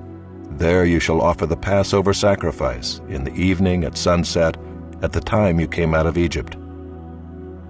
And you shall cook it and eat it at the place that the Lord your God will choose. And in the morning you shall turn and go to your tents. For 6 days you shall eat unleavened bread, and on the 7th day there shall be a solemn assembly to the Lord your God. You shall do no work on it. You shall count 7 weeks. Begin to count the 7 weeks from the time the sickle is first put to the standing grain. Then you shall keep the feast of weeks to the Lord your God with the tribute of a freewill offering from your hand, which you shall give as the Lord your God blesses you. And you shall rejoice before the Lord your God, you and your son and your daughter, your male servant and your female servant, the Levite who is within your towns, the sojourner, the fatherless, and the widow who are among you, at the place that the Lord your God will choose to make his name dwell there. You shall remember that you were a slave in Egypt, and you shall be careful to observe these statutes. You shall keep the Feast of Booths 7 days, when you have gathered in the produce from your threshing floor and your winepress. You shall rejoice in your feast, you and your son and your daughter, your male servant and your female servant, the Levite, the sojourner, the fatherless, and the widow who are within your towns. For 7 days you shall keep the feast to the Lord your God at the place that the Lord will choose, because the Lord your God will bless you in all your produce and in all the work of your hands, so that you will be altogether joyful. 3 times a year all your males shall appear before the Lord your God at the place that he will choose, at the feast of unleavened bread, at the feast of weeks, and at the feast of booths. They shall not appear before the Lord empty-handed. Every man shall give as he is able, according to the blessing of the Lord your God that he has given you. You shall appoint judges and officers in all your towns that the Lord your God is giving you, according to your tribes, and they shall judge the people with righteous judgment. You shall not pervert justice. You shall not show partiality, and you shall not accept a bribe, for a bribe blinds the eyes of the wise and subverts the cause of the righteous. Justice and only justice you shall follow, that you may live and inherit the land that the Lord your God is giving you. You shall not plant any tree as an Asherah beside the altar of the Lord your God that you shall make. And you shall not set up a pillar which the Lord your God hates. Chapter 17. You shall not sacrifice to the Lord your God an ox or a sheep in which is a blemish, any defect whatever, for that is an abomination to the Lord your God. If there is found among you within any of your towns that the Lord your God is giving you, a man or woman who does what is evil in the sight of the Lord your God, in transgressing his covenant, and has gone and served other gods and worshipped them, or the sun, or the moon, or any of the host of heaven, which I have forbidden, and it is told you, and you hear of it, then you shall inquire diligently, and if it is true and certain that such an abomination has been done in Israel, then you shall bring out to your gates that man or woman who has done this evil thing, and you shall stone that man or woman to death with stones. On the evidence of 2 witnesses or of 3 witnesses, the one who is to die shall be put to death. A person shall not be put to death on the evidence of 1 witness. The hand of the witnesses shall be first against him to put him to death, and afterward the hand of all the people. So you shall purge the evil from your midst. If any case arises requiring decision between one kind of homicide and another, one kind of legal right and another, or one kind of assault and another, any case within your towns that is too difficult for you, then you shall arise and go up to the place that the Lord your God will choose. And you shall come to the Levitical priests and to the judge who is in office in those days, and you shall consult them, and they shall declare to you the decision. Then you shall do according to what they declare to you from that place that the Lord will choose, and you shall be careful to do according to all that they direct you, according to the instructions that they give you, and according to the decision which they pronounce to you, you shall do. You shall not turn aside from the verdict that they declare to you, either to the right hand or to the left. The man who acts presumptuously by not obeying the priest who stands to minister there before the Lord your God, or the judge, that man shall die. So you shall purge the evil from Israel. And all the people shall hear and fear, and not act presumptuously again. When you come to the land that the Lord your God is giving you, and you possess it and dwell in it, and then say, I will set a king over me like all the nations that are around me, you may indeed set a king over you whom the Lord your God will choose. One from among your brothers you shall set as king over you. You may not put a foreigner over you who is not your brother. Only he must not acquire many horses for himself, or cause the people to return to Egypt in order to acquire many horses, since the Lord has said to you, you shall never return that way again. And he shall not acquire many wives for himself, lest his heart turn away, nor shall he acquire for himself excessive silver and gold. And when he sits on the throne of his kingdom, he shall write for himself in a book a copy of this law, approved by the Levitical priests. And it shall be with him, and he shall read in it all the days of his life, that he may learn to fear the Lord his God by keeping all the words of this law and these statutes and doing them, that his heart may not be lifted up above his brothers, and that he may not turn aside from the commandment, either to the right hand or to the left, so that he may continue long in his kingdom, he and his children in Israel. Chapter 18. The Levitical priests, all the tribe of Levi, shall have no portion or inheritance with Israel. They shall eat the Lord's food offerings as their inheritance. They shall have no inheritance among their brothers. The Lord is their inheritance as he promised them. And this shall be the priest's due from the people, from those offering a sacrifice, whether an ox or a sheep. They shall give to the priest the shoulder and the 2 cheeks and the stomach. The firstfruits of your grain, of your wine, and of your oil, and the first fleece of your sheep you shall give him.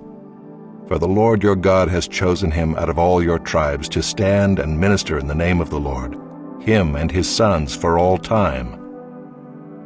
And if a Levite comes from any of your towns out of all Israel, where he lives, and he may come when he desires, to the place that the Lord will choose, and ministers in the name of the Lord his God, like all his fellow Levites who stand to minister there before the Lord, then he may have equal portions to eat, besides what he receives from the sale of his patrimony.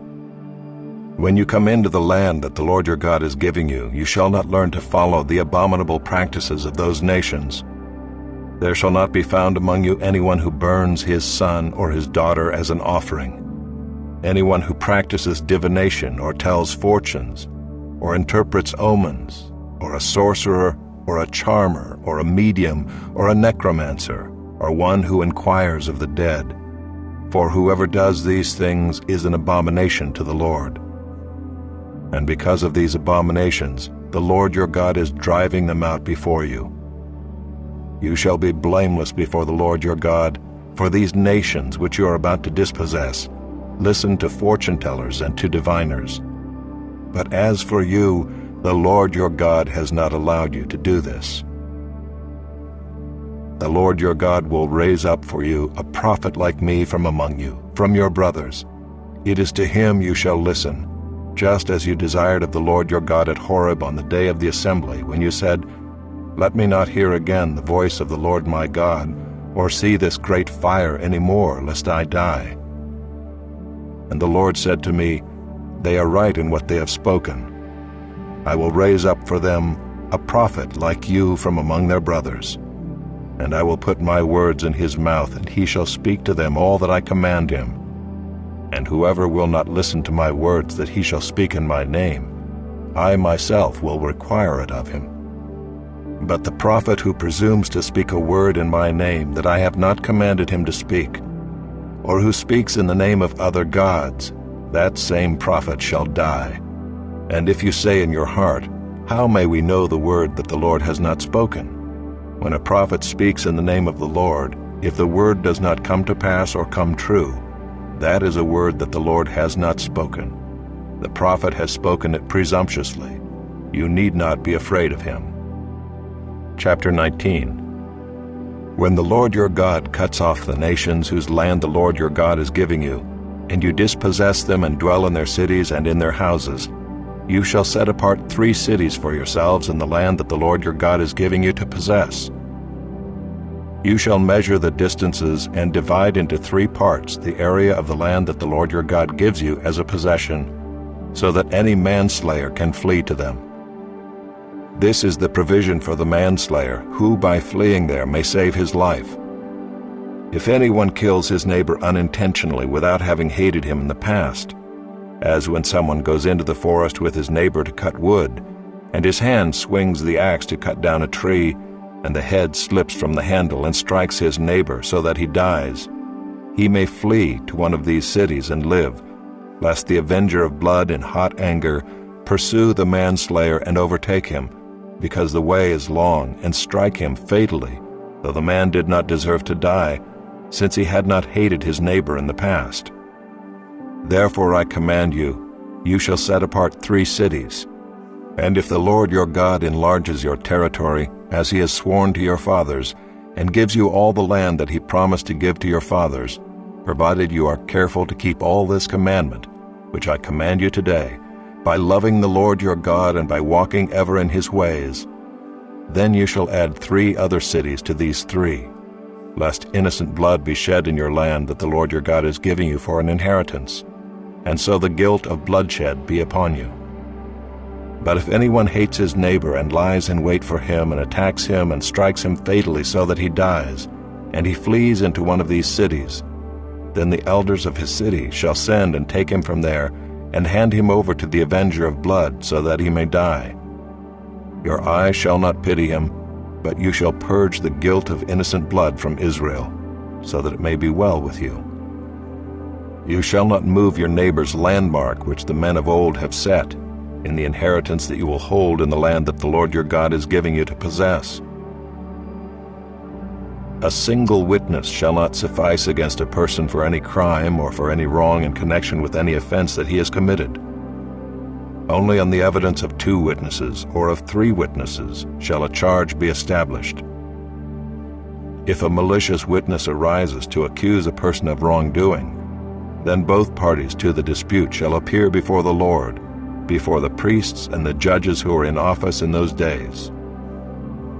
The judges shall inquire diligently, and if the witness is a false witness and has accused his brother falsely, then you shall do to him as he had meant to do to his brother. So you shall purge the evil from your midst, and the rest shall hear and fear, and shall never again commit any such evil among you. Your eye shall not pity, it shall be life for life, eye for eye, tooth for tooth, hand for hand, foot for foot. Chapter 20. When you go out to war against your enemies and see horses and chariots and an army larger than your own, you shall not be afraid of them, for the Lord your God is with you, who brought you up out of the land of Egypt. And when you draw near to the battle, the priest shall come forward and speak to the people, and shall say to them, Hear, O Israel, today you are drawing near for battle against your enemies. Let not your heart faint. Do not fear or panic or be in dread of them, for the Lord your God is he who goes with you to fight for you against your enemies, to give you the victory. Then the officers shall speak to the people, saying, Is there any man who has built a new house and has not dedicated it? Let him go back to his house, lest he die in the battle and another man dedicate it. And is there any man who has planted a vineyard and has not enjoyed its fruit? Let him go back to his house, lest he die in the battle and another man enjoy its fruit. And is there any man who has betrothed a wife and has not taken her? Let him go back to his house, lest he die in the battle and another man take her. And the officers shall speak further to the people and say, Is there any man who is fearful and faint-hearted? Let him go back to his house, lest he make the heart of his fellows melt like his own. And when the officers have finished speaking to the people, then commanders shall be appointed at the head of the people. When you draw near to a city to fight against it, offer terms of peace to it. And if it responds to you peaceably and it opens to you, then all the people who are found in it shall do forced labor for you and shall serve you. But if it makes no peace with you, but makes war against you, then you shall besiege it. And when the Lord your God gives it into your hand, you shall put all its males to the sword, but the women and the little ones, the livestock and everything else in the city, all its spoil, you shall take as plunder for yourselves. And you shall enjoy the spoil of your enemies which the Lord your God has given you. Thus you shall do to all the cities that are very far from you, which are not cities of the nations here. But in the cities of these peoples, that the Lord your God is giving you for an inheritance, you shall save alive nothing that breathes, but you shall devote them to complete destruction, the Hittites and the Amorites, the Canaanites and the Perizzites, the Hivites and the Jebusites, as the Lord your God has commanded, that they may not teach you to do according to all their abominable practices that they have done for their gods, and so you sin against the Lord your God. When you besiege a city for a long time, making war against it in order to take it, you shall not destroy its trees by wielding an axe against them. You may eat from them, but you shall not cut them down. Are the trees in the field human, that they should be besieged by you? Only the trees that you know are not trees for food you may destroy and cut down, that you may build siege works against the city that makes war with you, until it falls. Chapter 21.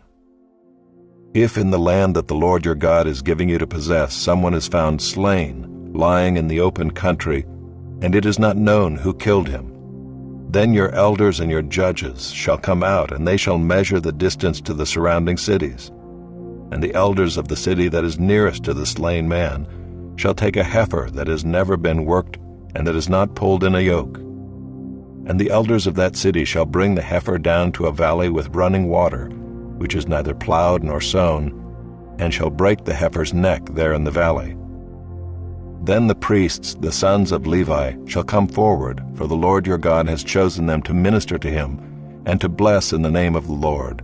And by their word every dispute and every assault shall be settled.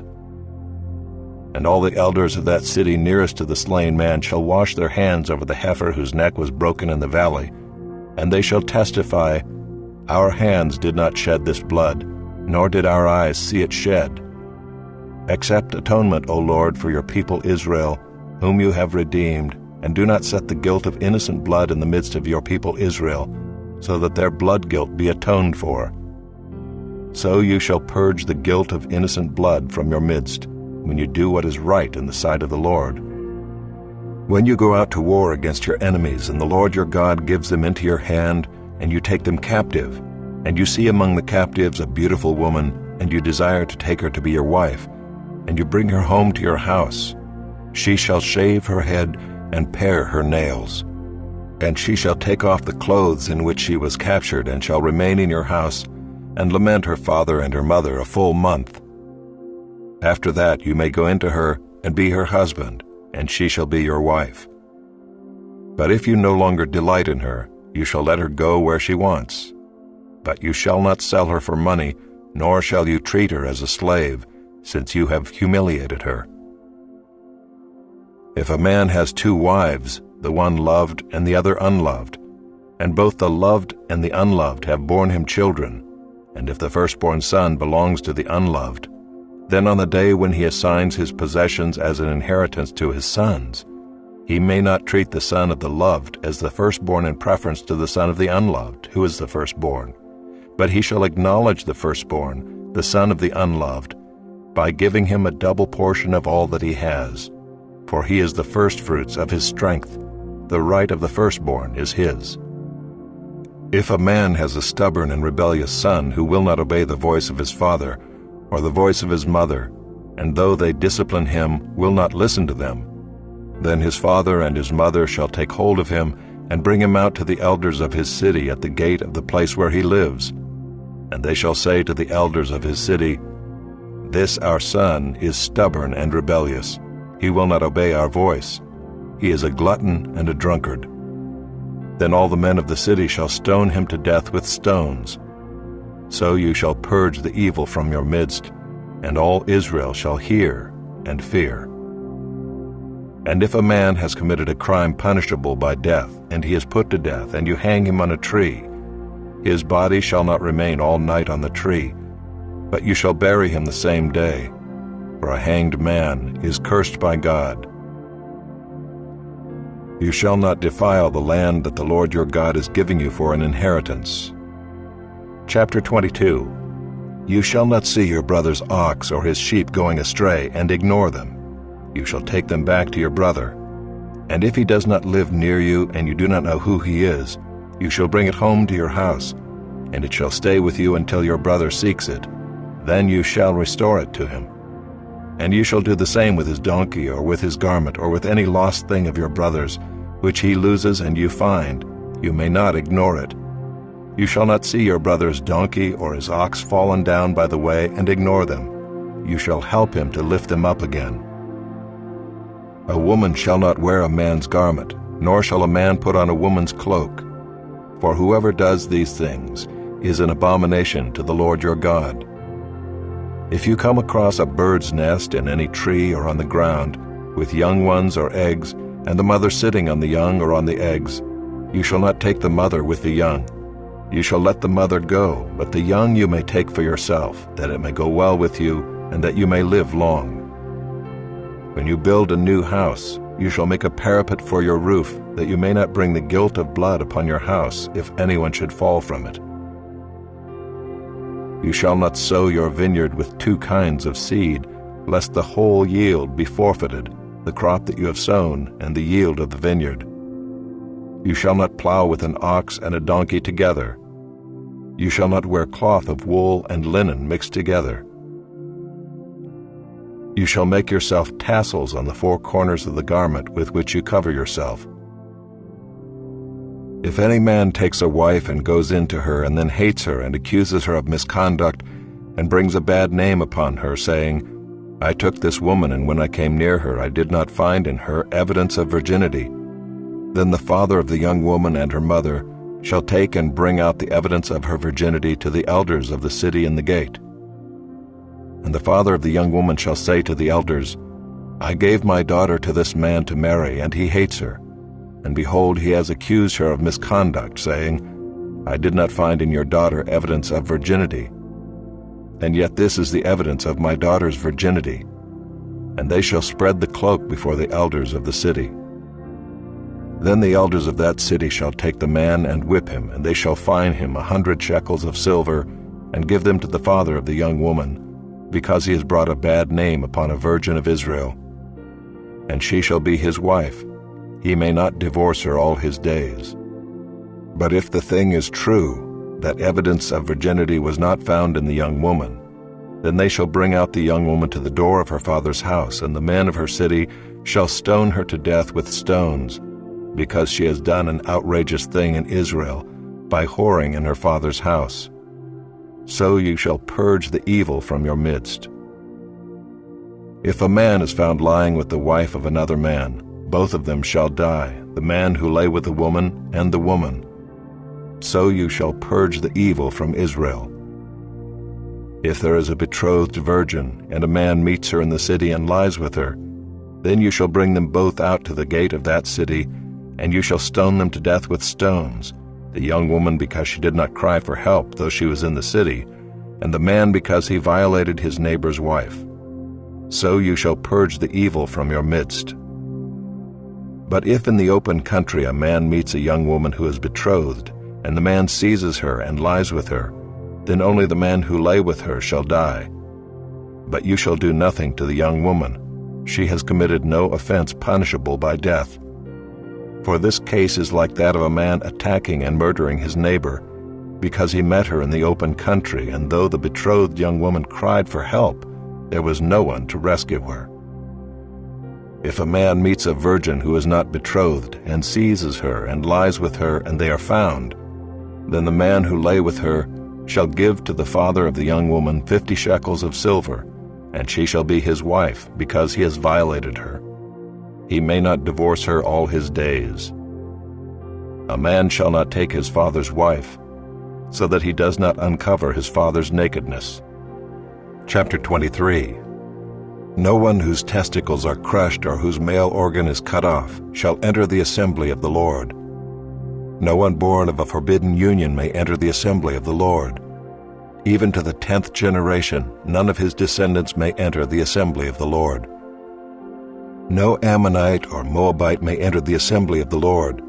Even to the 10th generation, none of them may enter the assembly of the Lord forever, because they did not meet you with bread and with water on the way when you came out of Egypt, and because they hired against you Balaam the son of Beor from Pethor of Mesopotamia to curse you.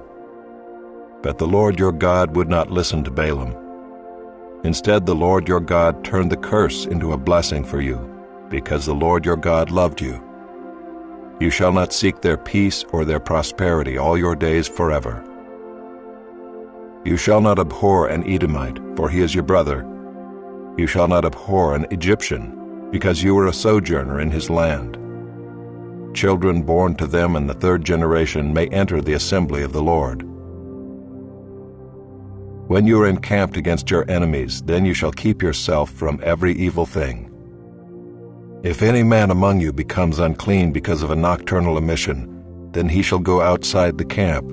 He shall not come inside the camp, but when evening comes, he shall bathe himself in water, and as the sun sets, he may come inside the camp.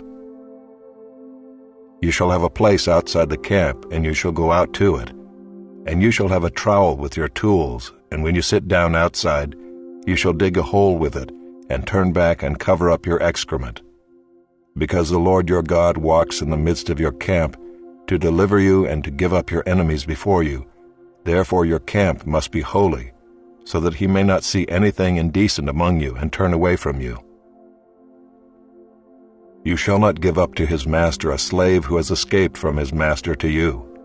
He shall dwell with you in your midst, in the place that he shall choose within one of your towns, wherever it suits him. You shall not wrong him. None of the daughters of Israel shall be a cult prostitute, and none of the sons of Israel shall be a cult prostitute. You shall not bring the fee of a prostitute or the wages of a dog into the house of the Lord your God in payment for any vow, for both of these are an abomination to the Lord your God. You shall not charge interest on loans to your brother, interest on money, interest on food, interest on anything that is lent for interest. You may charge a foreigner interest, but you may not charge your brother interest, that the Lord your God may bless you in all that you undertake in the land that you are entering to take possession of it. If you make a vow to the Lord your God, you shall not delay fulfilling it, for the Lord your God will surely require it of you, and you will be guilty of sin. But if you refrain from vowing, you will not be guilty of sin. You shall be careful to do what has passed your lips, for you have voluntarily vowed to the Lord your God what you have promised with your mouth. If you go into your neighbor's vineyard, you may eat your fill of grapes, as many as you wish, but you shall not put any in your bag. If you go into your neighbor's standing grain, you may pluck the ears with your hand, but you shall not put a sickle to your neighbor's standing grain. Chapter 24.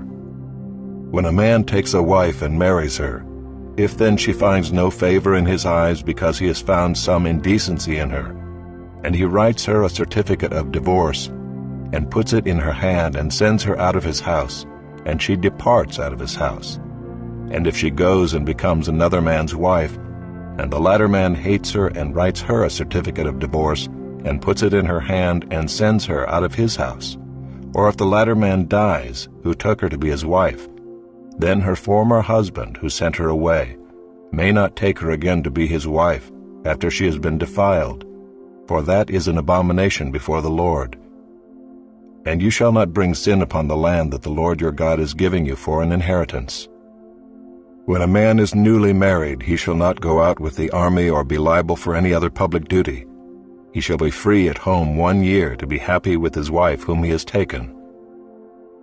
No one shall take a mill or an upper millstone in pledge, for that would be taking a life in pledge. If a man is found stealing one of his brothers of the people of Israel, and if he treats him as a slave or sells him, then that thief shall die. So you shall purge the evil from your midst. Take care in a case of leprous disease to be very careful to do according to all that the Levitical priests shall direct you. As I commanded them, so you shall be careful to do. Remember what the Lord your God did to Miriam on the way as you came out of Egypt. When you make your neighbor a loan of any sort, you shall not go into his house to collect his pledge. You shall stand outside, and the man to whom you make the loan shall bring the pledge out to you. And if he is a poor man, you shall not sleep in his pledge. You shall restore to him the pledge as the sun sets, that he may sleep in his cloak and bless you. And it shall be righteousness for you before the Lord your God. You shall not oppress a hired worker who is poor and needy, whether he is one of your brothers or one of the sojourners who are in your land within your towns.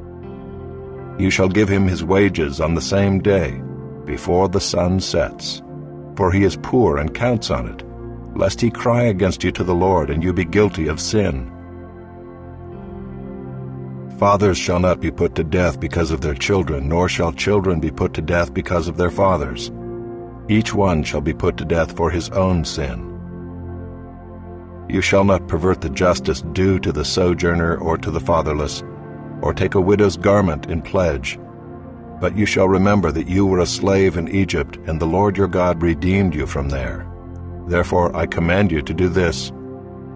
When you reap your harvest in your field, and forget a sheaf in the field, you shall not go back to get it. It shall be for the sojourner, the fatherless, and the widow, that the Lord your God may bless you in all the work of your hands. When you beat your olive trees, you shall not go over them again. It shall be for the sojourner, the fatherless, and the widow. When you gather the grapes of your vineyard, you shall not strip it afterward. It shall be for the sojourner, the fatherless, and the widow. You shall remember that you were a slave in the land of Egypt. Therefore I command you to do this. Chapter 25. If there is a dispute between men, and they come into court, and the judges decide between them, acquitting the innocent and condemning the guilty, then if the guilty man deserves to be beaten, the judge shall cause him to lie down and be beaten in his presence with a number of stripes in proportion to his offense. 40 stripes may be given him, but not more, lest if one should go on to beat him with more stripes than these, your brother be degraded in your sight. You shall not muzzle an ox when it is treading out the grain. If brothers dwell together, and one of them dies and has no son, the wife of the dead man shall not be married outside the family to a stranger. Her husband's brother shall go into her and take her as his wife, and perform the duty of a husband's brother to her. And the first son whom she bears shall succeed to the name of his dead brother, that his name may not be blotted out of Israel. And if the man does not wish to take his brother's wife, then his brother's wife shall go up to the gate to the elders and say, My husband's brother refuses to perpetuate his brother's name in Israel. He will not perform the duty of a husband's brother to me. Then the elders of his city shall call him and speak to him, and if he persists, saying, I do not wish to take her, then his brother's wife shall go up to him in the presence of the elders and pull his sandal off his foot and spit in his face. And she shall answer and say, So shall it be done to the man who does not build up his brother's house. And the name of his house shall be called in Israel, the house of him who had his sandal pulled off. When men fight with one another, and the wife of the one draws near to rescue her husband from the hand of him who is beating him, and puts out her hand and seizes him by the private parts, then you shall cut off her hand. Your eye shall have no pity. You shall not have in your bag 2 kinds of weights, a large and a small. You shall not have in your house 2 kinds of measures, a large and a small. A full and fair weight you shall have, a full and fair measure you shall have, that your days may be long in the land that the Lord your God is giving you. For all who do such things, all who act dishonestly, are an abomination to the Lord your God. Remember what Amalek did to you on the way as you came out of Egypt, how he attacked you on the way when you were faint and weary, and cut off your tail, those who were lagging behind you, and he did not fear God. Therefore, when the Lord your God has given you rest from all your enemies around you, in the land that the Lord your God is giving you for an inheritance to possess, you shall blot out the memory of Amalek from under heaven. You shall not forget. Chapter 26. When you come into the land that the Lord your God is giving you for an inheritance, and have taken possession of it and live in it, you shall take some of the first of all the fruit of the ground which you harvest from your land that the Lord your God is giving you, and you shall put it in a basket, and you shall go to the place that the Lord your God will choose to make his name to dwell there. And you shall go to the priest who is in office at that time, and say to him, I declare today to the Lord your God that I have come into the land that the Lord swore to our fathers to give us. Then the priest shall take the basket from your hand, and set it down before the altar of the Lord your God. And you shall make response before the Lord your God. A wandering Aramean was my father, and he went down into Egypt and sojourned there, few in number, and there he became a nation, great, mighty, and populous. And the Egyptians treated us harshly and humiliated us, and laid on us hard labor. Then we cried to the Lord, the God of our fathers, and the Lord heard our voice, and saw our affliction, our toil, and our oppression. And the Lord brought us out of Egypt with a mighty hand and an outstretched arm, with great deeds of terror, with signs and wonders. And he brought us into this place and gave us this land, a land flowing with milk and honey. And behold, now I bring the first of the fruit of the ground, which you, O Lord, have given me. And you shall set it down before the Lord your God, and worship before the Lord your God. And you shall rejoice in all the good that the Lord your God has given to you and to your house, you and the Levite and the sojourner who is among you. When you have finished paying all the tithe of your produce in the 3rd year, which is the year of tithing, giving it to the Levite, the sojourner, the fatherless, and the widow, so that they may eat within your towns and be filled, then you shall say before the Lord your God, I have removed the sacred portion out of my house, and moreover I have given it to the Levite, the sojourner, the fatherless, and the widow, according to all your commandment that you have commanded me. I have not transgressed any of your commandments, nor have I forgotten them. I have not eaten of the tithe while I was mourning, or removed any of it while I was unclean, or offered any of it to the dead. I have obeyed the voice of the Lord my God. I have done according to all that you have commanded me. Look down from your holy habitation, from heaven, and bless your people Israel on the ground that you have given us, as you swore to our fathers, a land flowing with milk and honey. This day the Lord your God commands you to do these statutes and rules. You shall therefore be careful to do them with all your heart and with all your soul. You have declared today that the Lord is your God, and that you will walk in his ways and keep his statutes and his commandments and his rules, and will obey his voice. And the Lord has declared today that you are a people for his treasured possession, as he has promised you, and that you are to keep all his commandments, and that he will set you in praise and in fame and in honor high above all nations that he has made, and that you shall be a people holy to the Lord your God, as he promised. Chapter 27. Now Moses and the elders of Israel commanded the people, saying, Keep the whole commandment that I command you today. And on the day you cross over the Jordan to the land that the Lord your God is giving you, you shall set up large stones and plaster them with plaster. And you shall write on them all the words of this law, when you cross over to enter the land that the Lord your God is giving you, a land flowing with milk and honey, as the Lord, the God of your fathers, has promised you. And when you have crossed over the Jordan, you shall set up these stones, concerning which I command you today, on Mount Ebal, and you shall plaster them with plaster. And there you shall build an altar to the Lord your God, an altar of stones. You shall wield no iron tool on them. You shall build an altar to the Lord your God of uncut stones. And you shall offer burnt offerings on it to the Lord your God, and you shall sacrifice peace offerings, and shall eat there, and you shall rejoice before the Lord your God.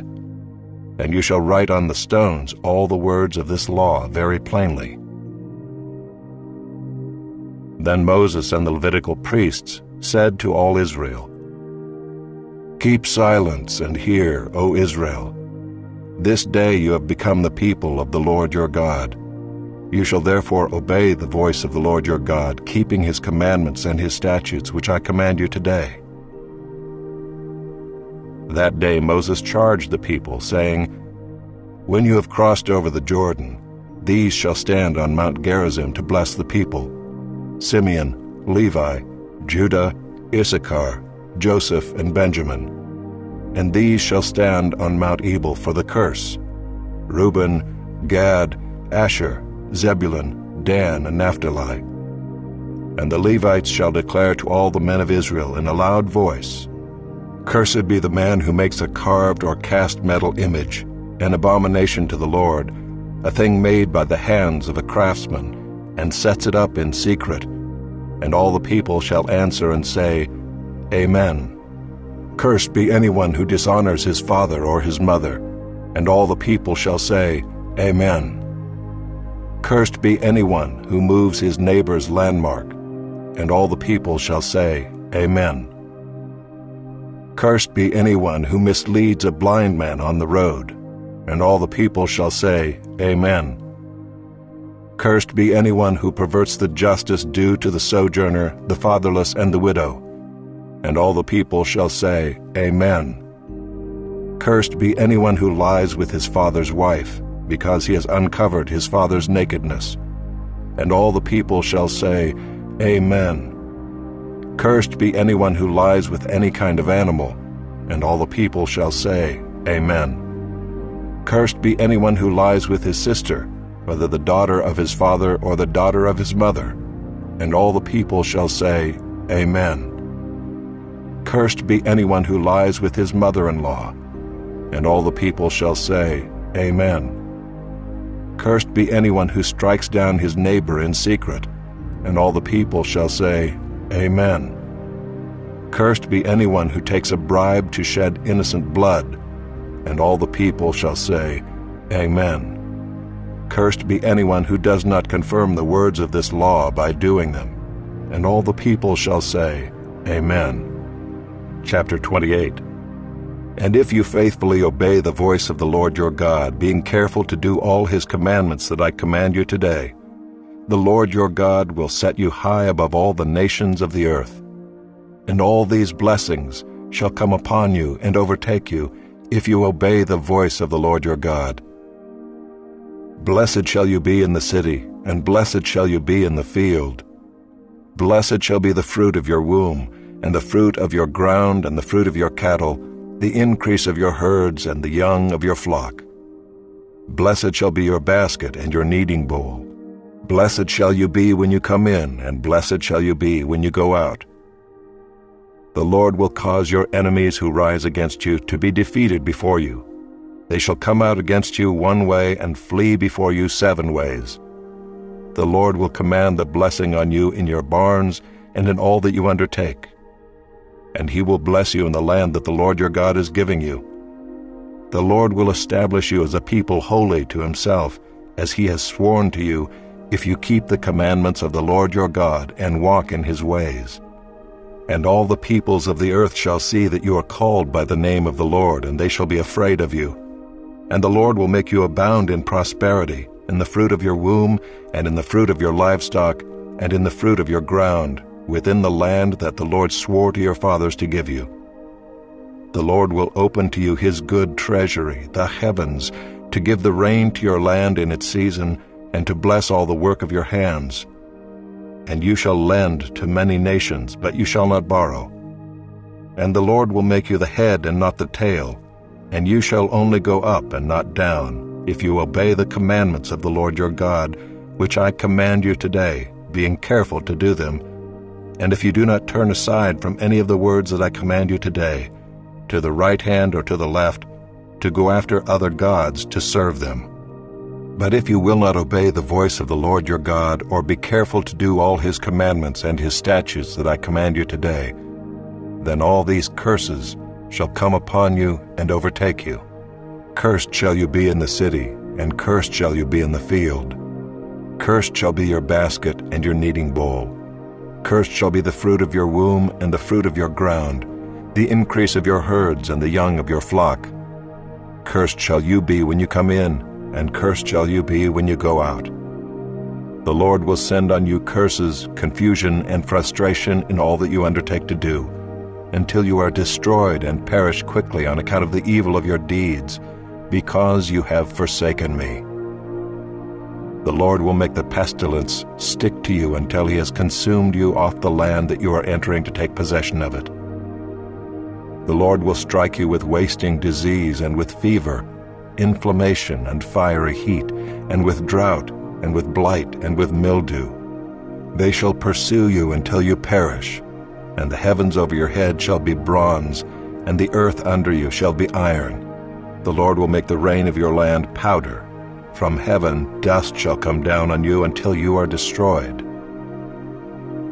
The Lord will cause you to be defeated before your enemies. You shall go out one way against them and flee 7 ways before them. And you shall be a horror to all the kingdoms of the earth.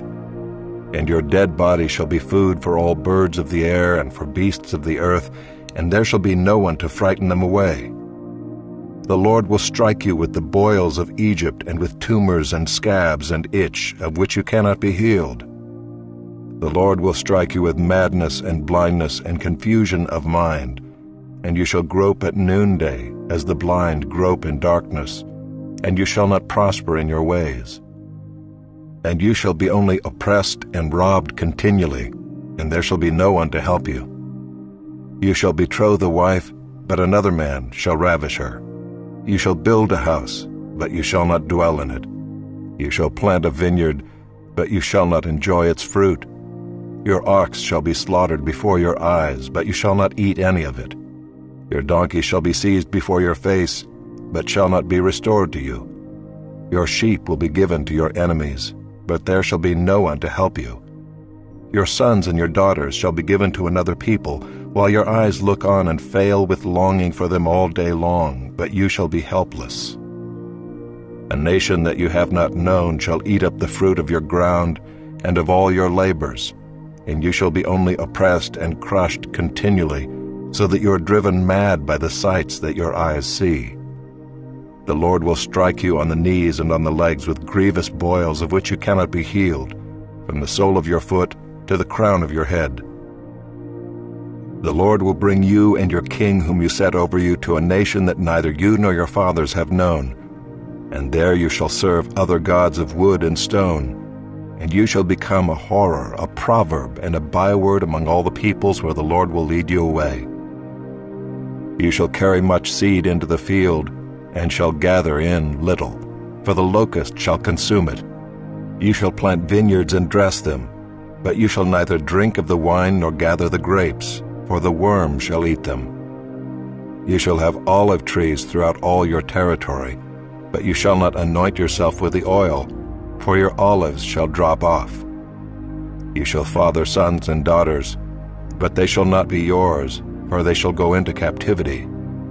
The cricket shall possess all your trees and the fruit of your ground. The sojourner who is among you shall rise higher and higher above you, and you shall come down lower and lower. He shall lend to you, and you shall not lend to him. He shall be the head, and you shall be the tail. All these curses shall come upon you and pursue you and overtake you till you are destroyed, because you did not obey the voice of the Lord your God to keep his commandments and his statutes that he commanded you. They shall be a sign and a wonder against you and your offspring forever. Because you did not serve the Lord your God with joyfulness and gladness of heart, because of the abundance of all things, therefore you shall serve your enemies whom the Lord will send against you, in hunger and thirst, in nakedness, and lacking everything. And he will put a yoke of iron on your neck until he has destroyed you. The Lord will bring a nation against you from far away, from the end of the earth, swooping down like the eagle, a nation whose language you do not understand, a hard-faced nation, who shall not respect the old or show mercy to the young. It shall eat the offspring of your cattle and the fruit of your ground until you are destroyed. It also shall not leave you grain, wine, or oil, the increase of your herds, or the young of your flock, until they have caused you to perish.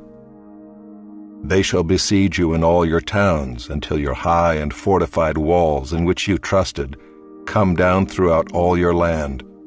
And they shall besiege you in all your towns throughout all your land, which the Lord your God has given you. And you shall eat the fruit of your womb, the flesh of your sons and daughters, whom the Lord your God has given you, in the siege and in the distress with which your enemies shall distress you. The man who is the most tender and refined among you will begrudge food to his brother, to the wife he embraces, and to the last of the children whom he has left, so that he will not give to any of them any of the flesh of his children whom he is eating, because he has nothing else left, in the siege and in the distress with which your enemy shall distress you in all your towns.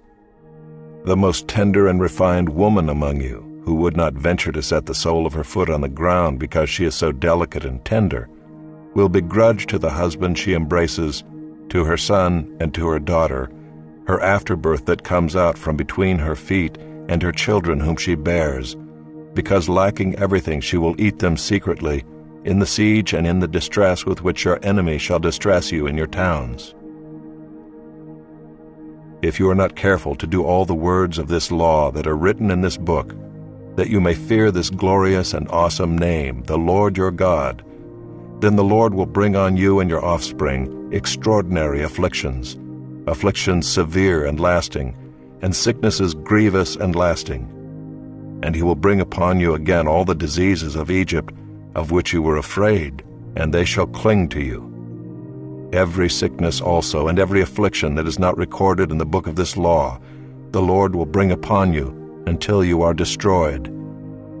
Whereas you were as numerous as the stars of heaven, you shall be left few in number, because you did not obey the voice of the Lord your God. And as the Lord took delight in doing you good and multiplying you, so the Lord will take delight in bringing ruin upon you and destroying you.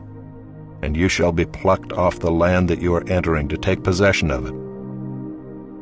And the Lord will scatter you among all peoples, from one end of the earth to the other, and there you shall serve other gods of wood and stone, which neither you nor your fathers have known. And among these nations you shall find no respite, and there shall be no resting place for the sole of your foot.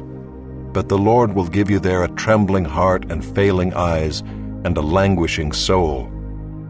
Your life shall hang in doubt before you.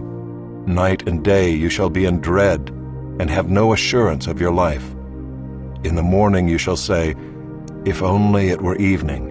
And at evening you shall say, "If only it were morning," because of the dread that your heart shall feel, and the sights that your eyes shall see.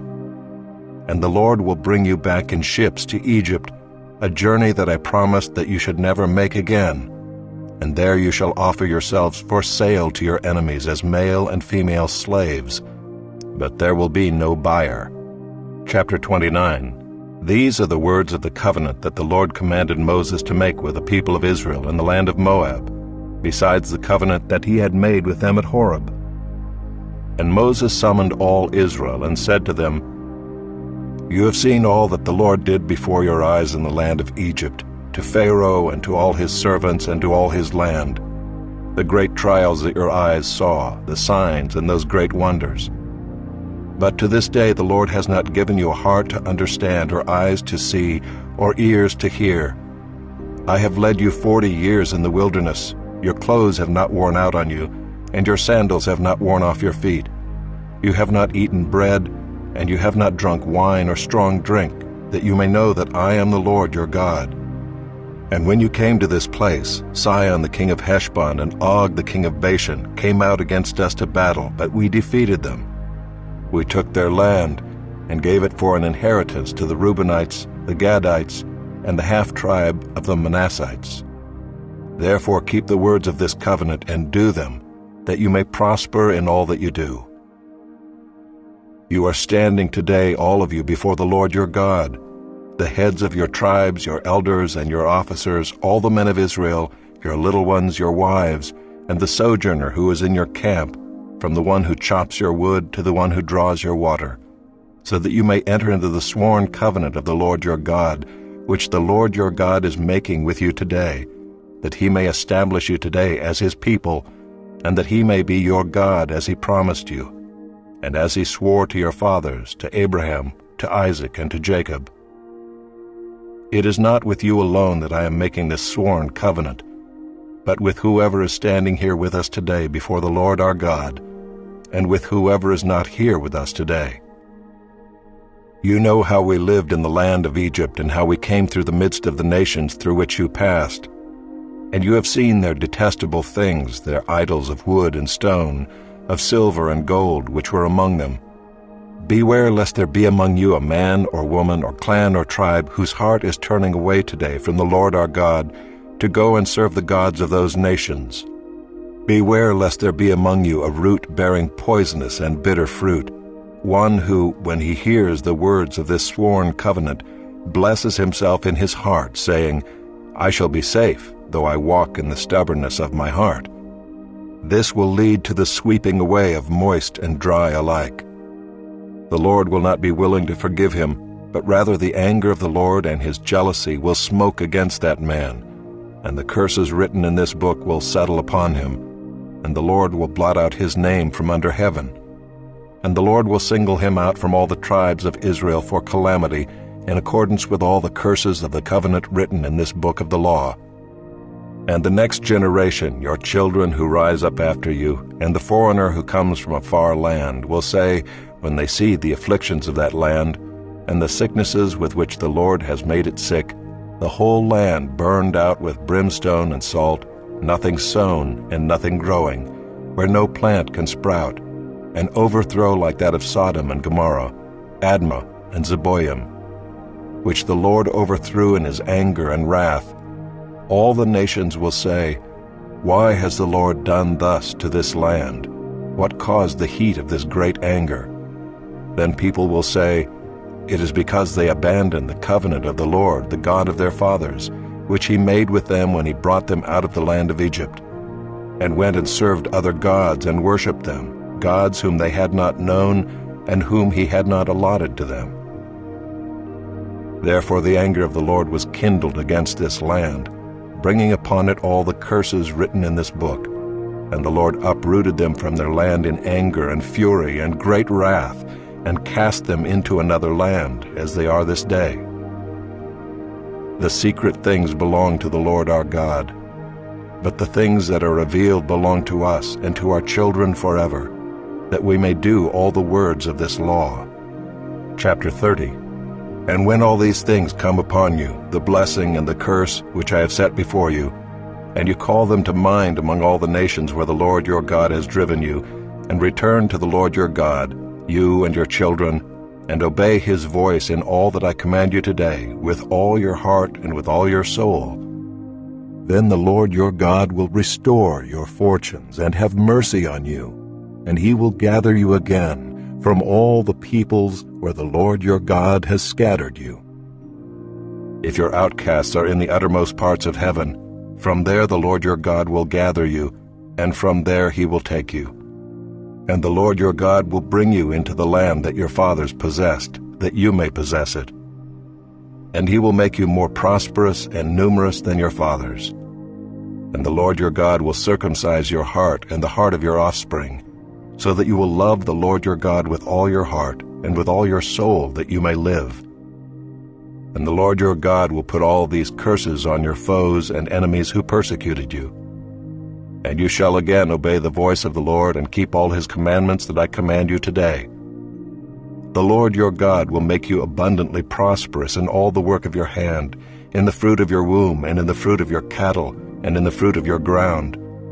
For the Lord will again take delight in prospering you, as he took delight in your fathers, when you obey the voice of the Lord your God, to keep his commandments and his statutes that are written in this book of the law, when you turn to the Lord your God with all your heart and with all your soul.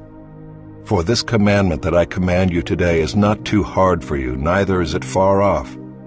It is not in heaven that you should say, "Who will ascend to heaven for us and bring it to us, that we may hear it and do it?" Neither is it beyond the sea that you should say, "Who will go over the sea for us and bring it to us, that we may hear it and do it?" But the word is very near you. It is in your mouth and in your heart, so that you can do it.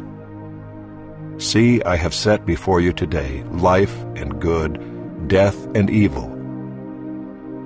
If you obey the commandments of the Lord your God that I command you today, by loving the Lord your God, by walking in his ways, and by keeping his commandments and his statutes and his rules, then you shall live and multiply, and the Lord your God will bless you in the land that you are entering to take possession of it. But if your heart turns away, and you will not hear, but are drawn away to worship other gods and serve them, I declare to you today that you shall surely perish. You shall not live long in the land that you're going over the Jordan to enter and possess. I call heaven and earth to witness against you today, that I have set before you life and death, blessing and curse. Therefore choose life, that you and your offspring may live, loving the Lord your God, obeying his voice and holding fast to him. For he is your life and length of days, that you may dwell in the land that the Lord swore to your fathers, to Abraham, to Isaac, and to Jacob, to give them. Chapter 31. So Moses continued to speak these words to all Israel. And he said to them, I am 120 years old today. I am no longer able to go out and come in. The Lord has said to me, You shall not go over this Jordan. The Lord your God himself will go over before you. He will destroy these nations before you, so that you shall dispossess them, and Joshua will go over at your head as the Lord has spoken. And the Lord will do to them as he did to Sihon and Og, the kings of the Amorites, and to their land when he destroyed them. And the Lord will give them over to you, and you shall do to them according to the whole commandment that I have commanded you. Be strong and courageous. Do not fear or be in dread of them, for it is the Lord your God who goes with you. He will not leave you or forsake you. Then Moses summoned Joshua and said to him in the sight of all Israel, Be strong and courageous, for you shall go with this people into the land that the Lord has sworn to their fathers to give them, and you shall put them in possession of it. It is the Lord who goes before you. He will be with you. He will not leave you or forsake you. Do not fear or be dismayed. Then Moses wrote this law and gave it to the priests, the sons of Levi, who carried the ark of the covenant of the Lord, and to all the elders of Israel. And Moses commanded them, At the end of every 7 years, at the set time in the year of release at the Feast of Booths, when all Israel comes to appear before the Lord your God at the place that he will choose, you shall read this law before all Israel in their hearing. Assemble the people, men, women, and little ones, and the sojourner within your towns, that they may hear and learn to fear the Lord your God, and be careful to do all the words of this law, and that their children, who have not known it, may hear and learn to fear the Lord your God, as long as you live in the land that you are going over the Jordan to possess. And the Lord said to Moses, Behold, the days approach when you must die. Call Joshua and present yourselves in the tent of meeting, that I may commission him. And Moses and Joshua went and presented themselves in the tent of meeting. And the Lord appeared in the tent in a pillar of cloud, and the pillar of cloud stood over the entrance of the tent. And the Lord said to Moses, Behold, you are about to lie down with your fathers. Then this people will rise and whore after the foreign gods among them in the land that they are entering, and they will forsake me and break my covenant that I have made with them.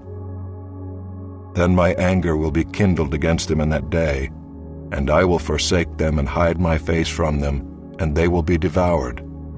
And many evils and troubles will come upon them, so that they will say in that day, Have not these evils come upon us because our God is not among us?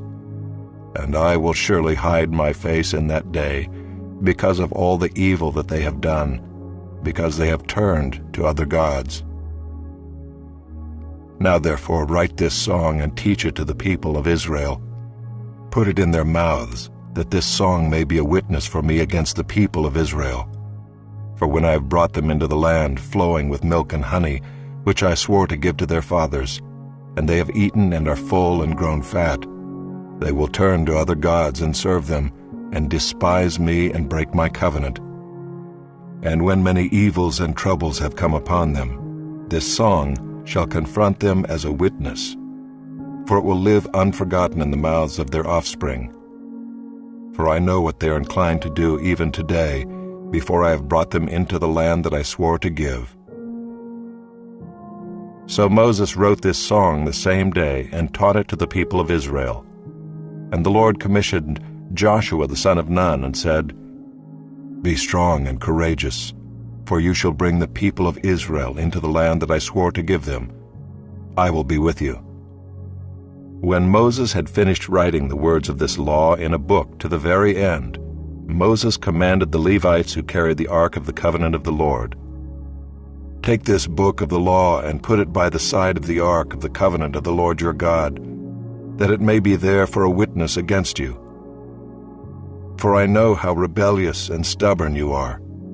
Behold, even today, while I am yet alive with you, you have been rebellious against the Lord. How much more after my death? Assemble to me all the elders of your tribes and your officers, that I may speak these words in their ears, and call heaven and earth to witness against them. For I know that after my death you will surely act corruptly and turn aside from the way that I have commanded you.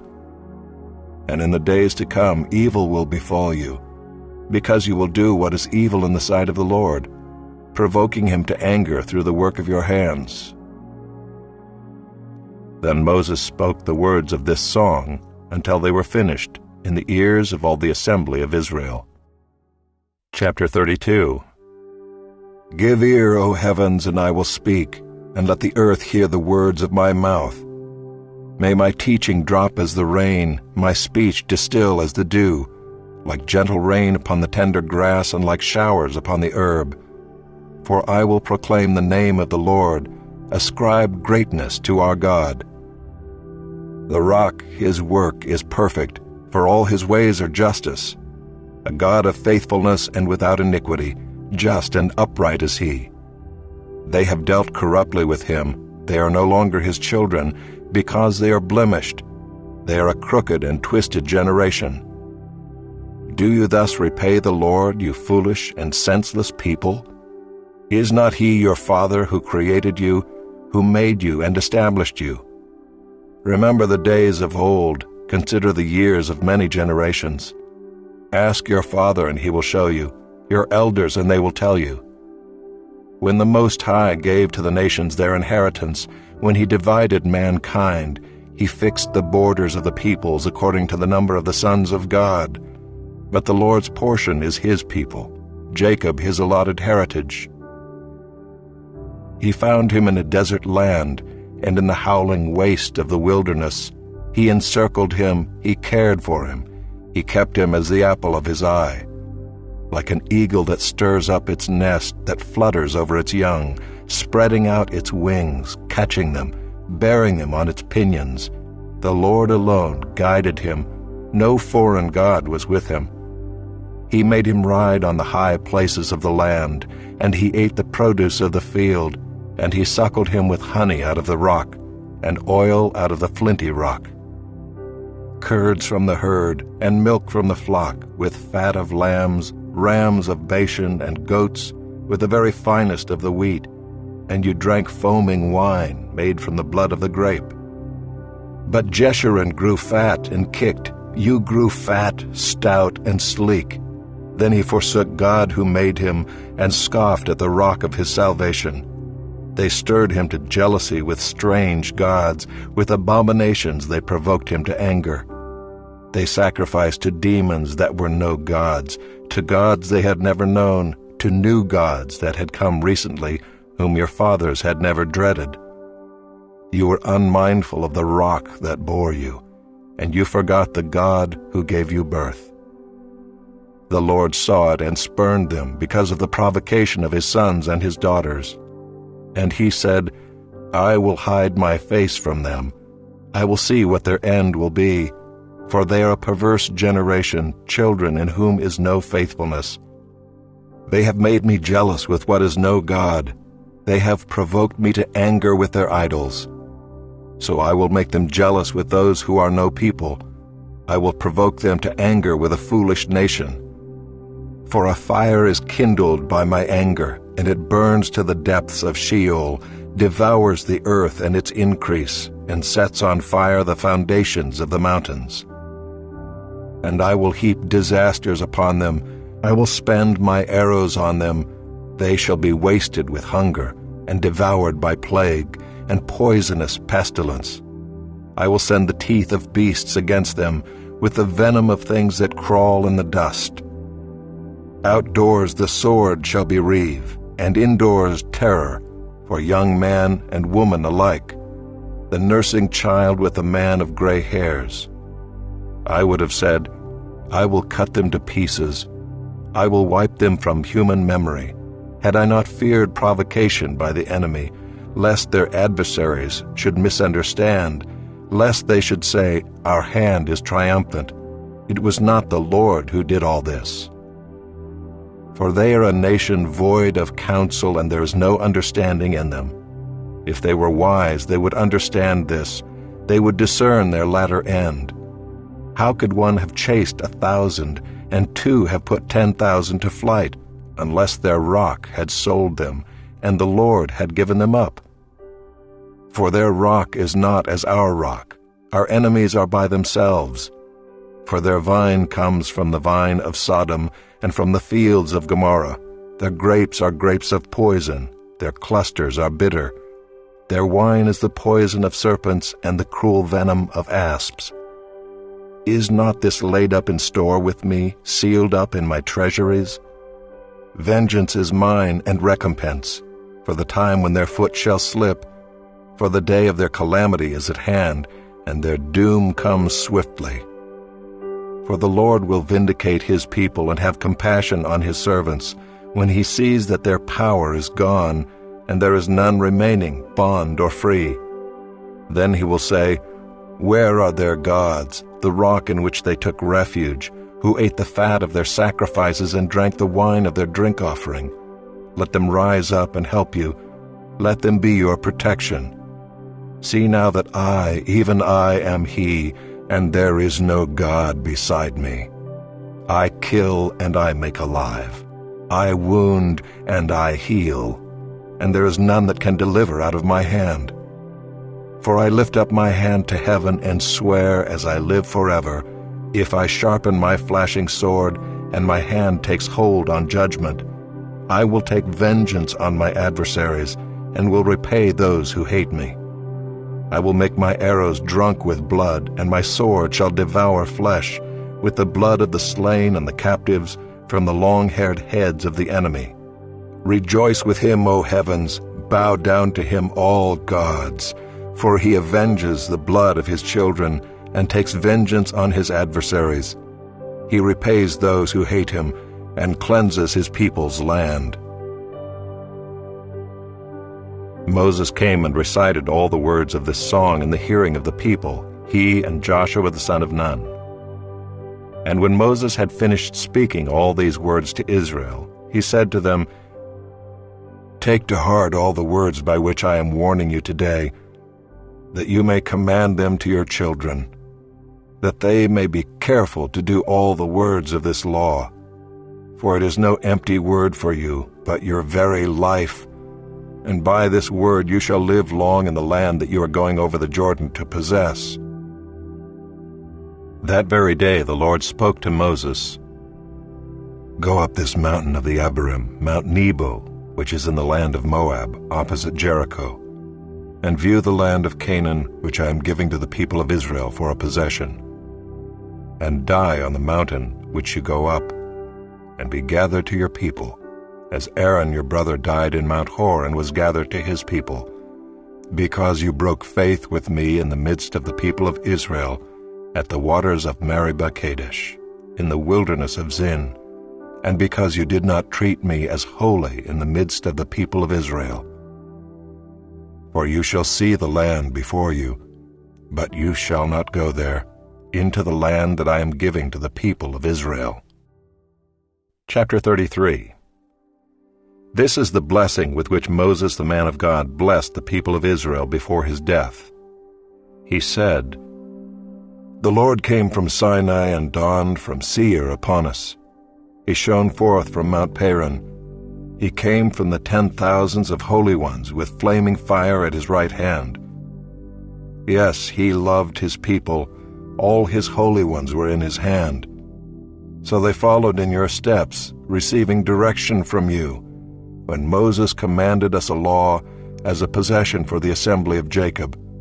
Thus the Lord became king in Jeshurun, when the heads of the people were gathered, all the tribes of Israel together. Let Reuben live and not die, but let his men be few." And this he said of Judah, "Hear, O Lord, the voice of Judah, and bring him into his people. With your hands contend for him, and be a help against his adversaries." And of Levi he said, "Give to Levi your Thummim, and your Urim to your godly one, whom you tested at Massah, with whom you quarreled at the waters of Meribah, who said of his father and mother, 'I regard them not.' He disowned his brothers and ignored his children, for they observed your word and kept your covenant. They shall teach Jacob your rules and Israel your law. They shall put incense before you and whole burnt offerings on your altar.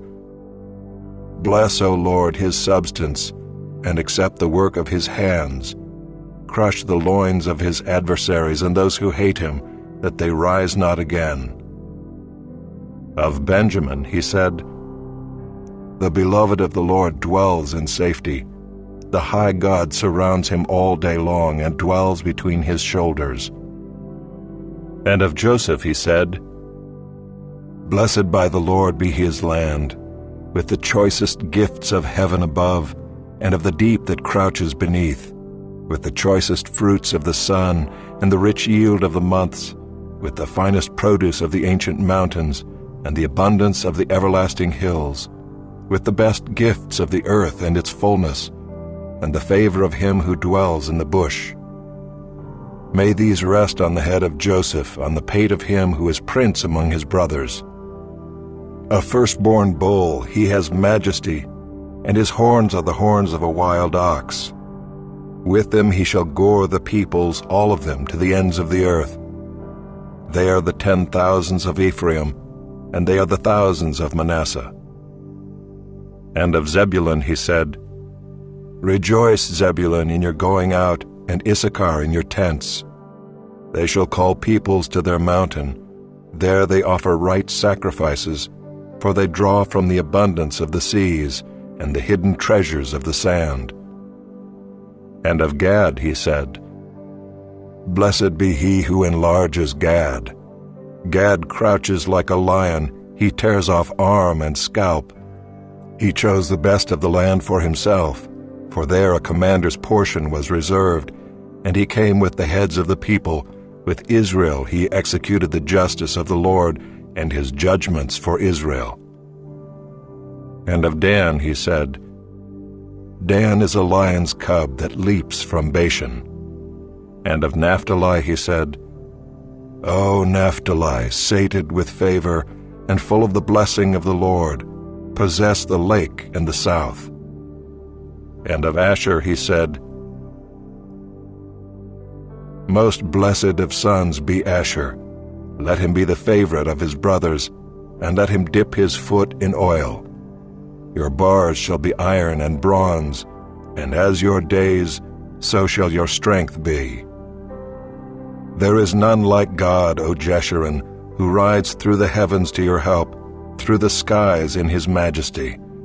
The eternal God is your dwelling place, and underneath are the everlasting arms. And he thrust out the enemy before you and said, Destroy. So Israel lived in safety, Jacob lived alone, in a land of grain and wine, whose heavens drop down dew. Happy are you, O Israel! Who is like you, a people saved by the Lord, the shield of your help, and the sword of your triumph? Your enemies shall come fawning to you, and you shall tread upon their backs. Chapter 34. Then Moses went up from the plains of Moab to Mount Nebo, to the top of Pisgah, which is opposite Jericho. And the Lord showed him all the land, Gilead as far as Dan, all Naphtali, the land of Ephraim and Manasseh, all the land of Judah as far as the western sea, the Negeb and the plain, that is the valley of Jericho, the city of palm trees, as far as Zoar. And the Lord said to him, This is the land of which I swore to Abraham, to Isaac, and to Jacob. I will give it to your offspring. I have let you see it with your eyes, but you shall not go over there. So Moses, the servant of the Lord, died there in the land of Moab, according to the word of the Lord. And he buried him in the valley in the land of Moab, opposite Beth Peor, but no one knows the place of his burial to this day. Moses was 120 years old when he died. His eye was undimmed, and his vigor unabated. And the people of Israel wept for Moses in the plains of Moab 30 days. Then the days of weeping and mourning for Moses were ended. And Joshua the son of Nun was full of the spirit of wisdom, for Moses had laid his hands on him. So the people of Israel obeyed him and did as the Lord had commanded Moses. And there has not arisen a prophet since in Israel like Moses, whom the Lord knew face to face. None like him for all the signs and the wonders that the Lord sent him to do in the land of Egypt, to Pharaoh and to all his servants, and to all his land, and for all the mighty power and all the great deeds of terror that Moses did in the sight of all Israel.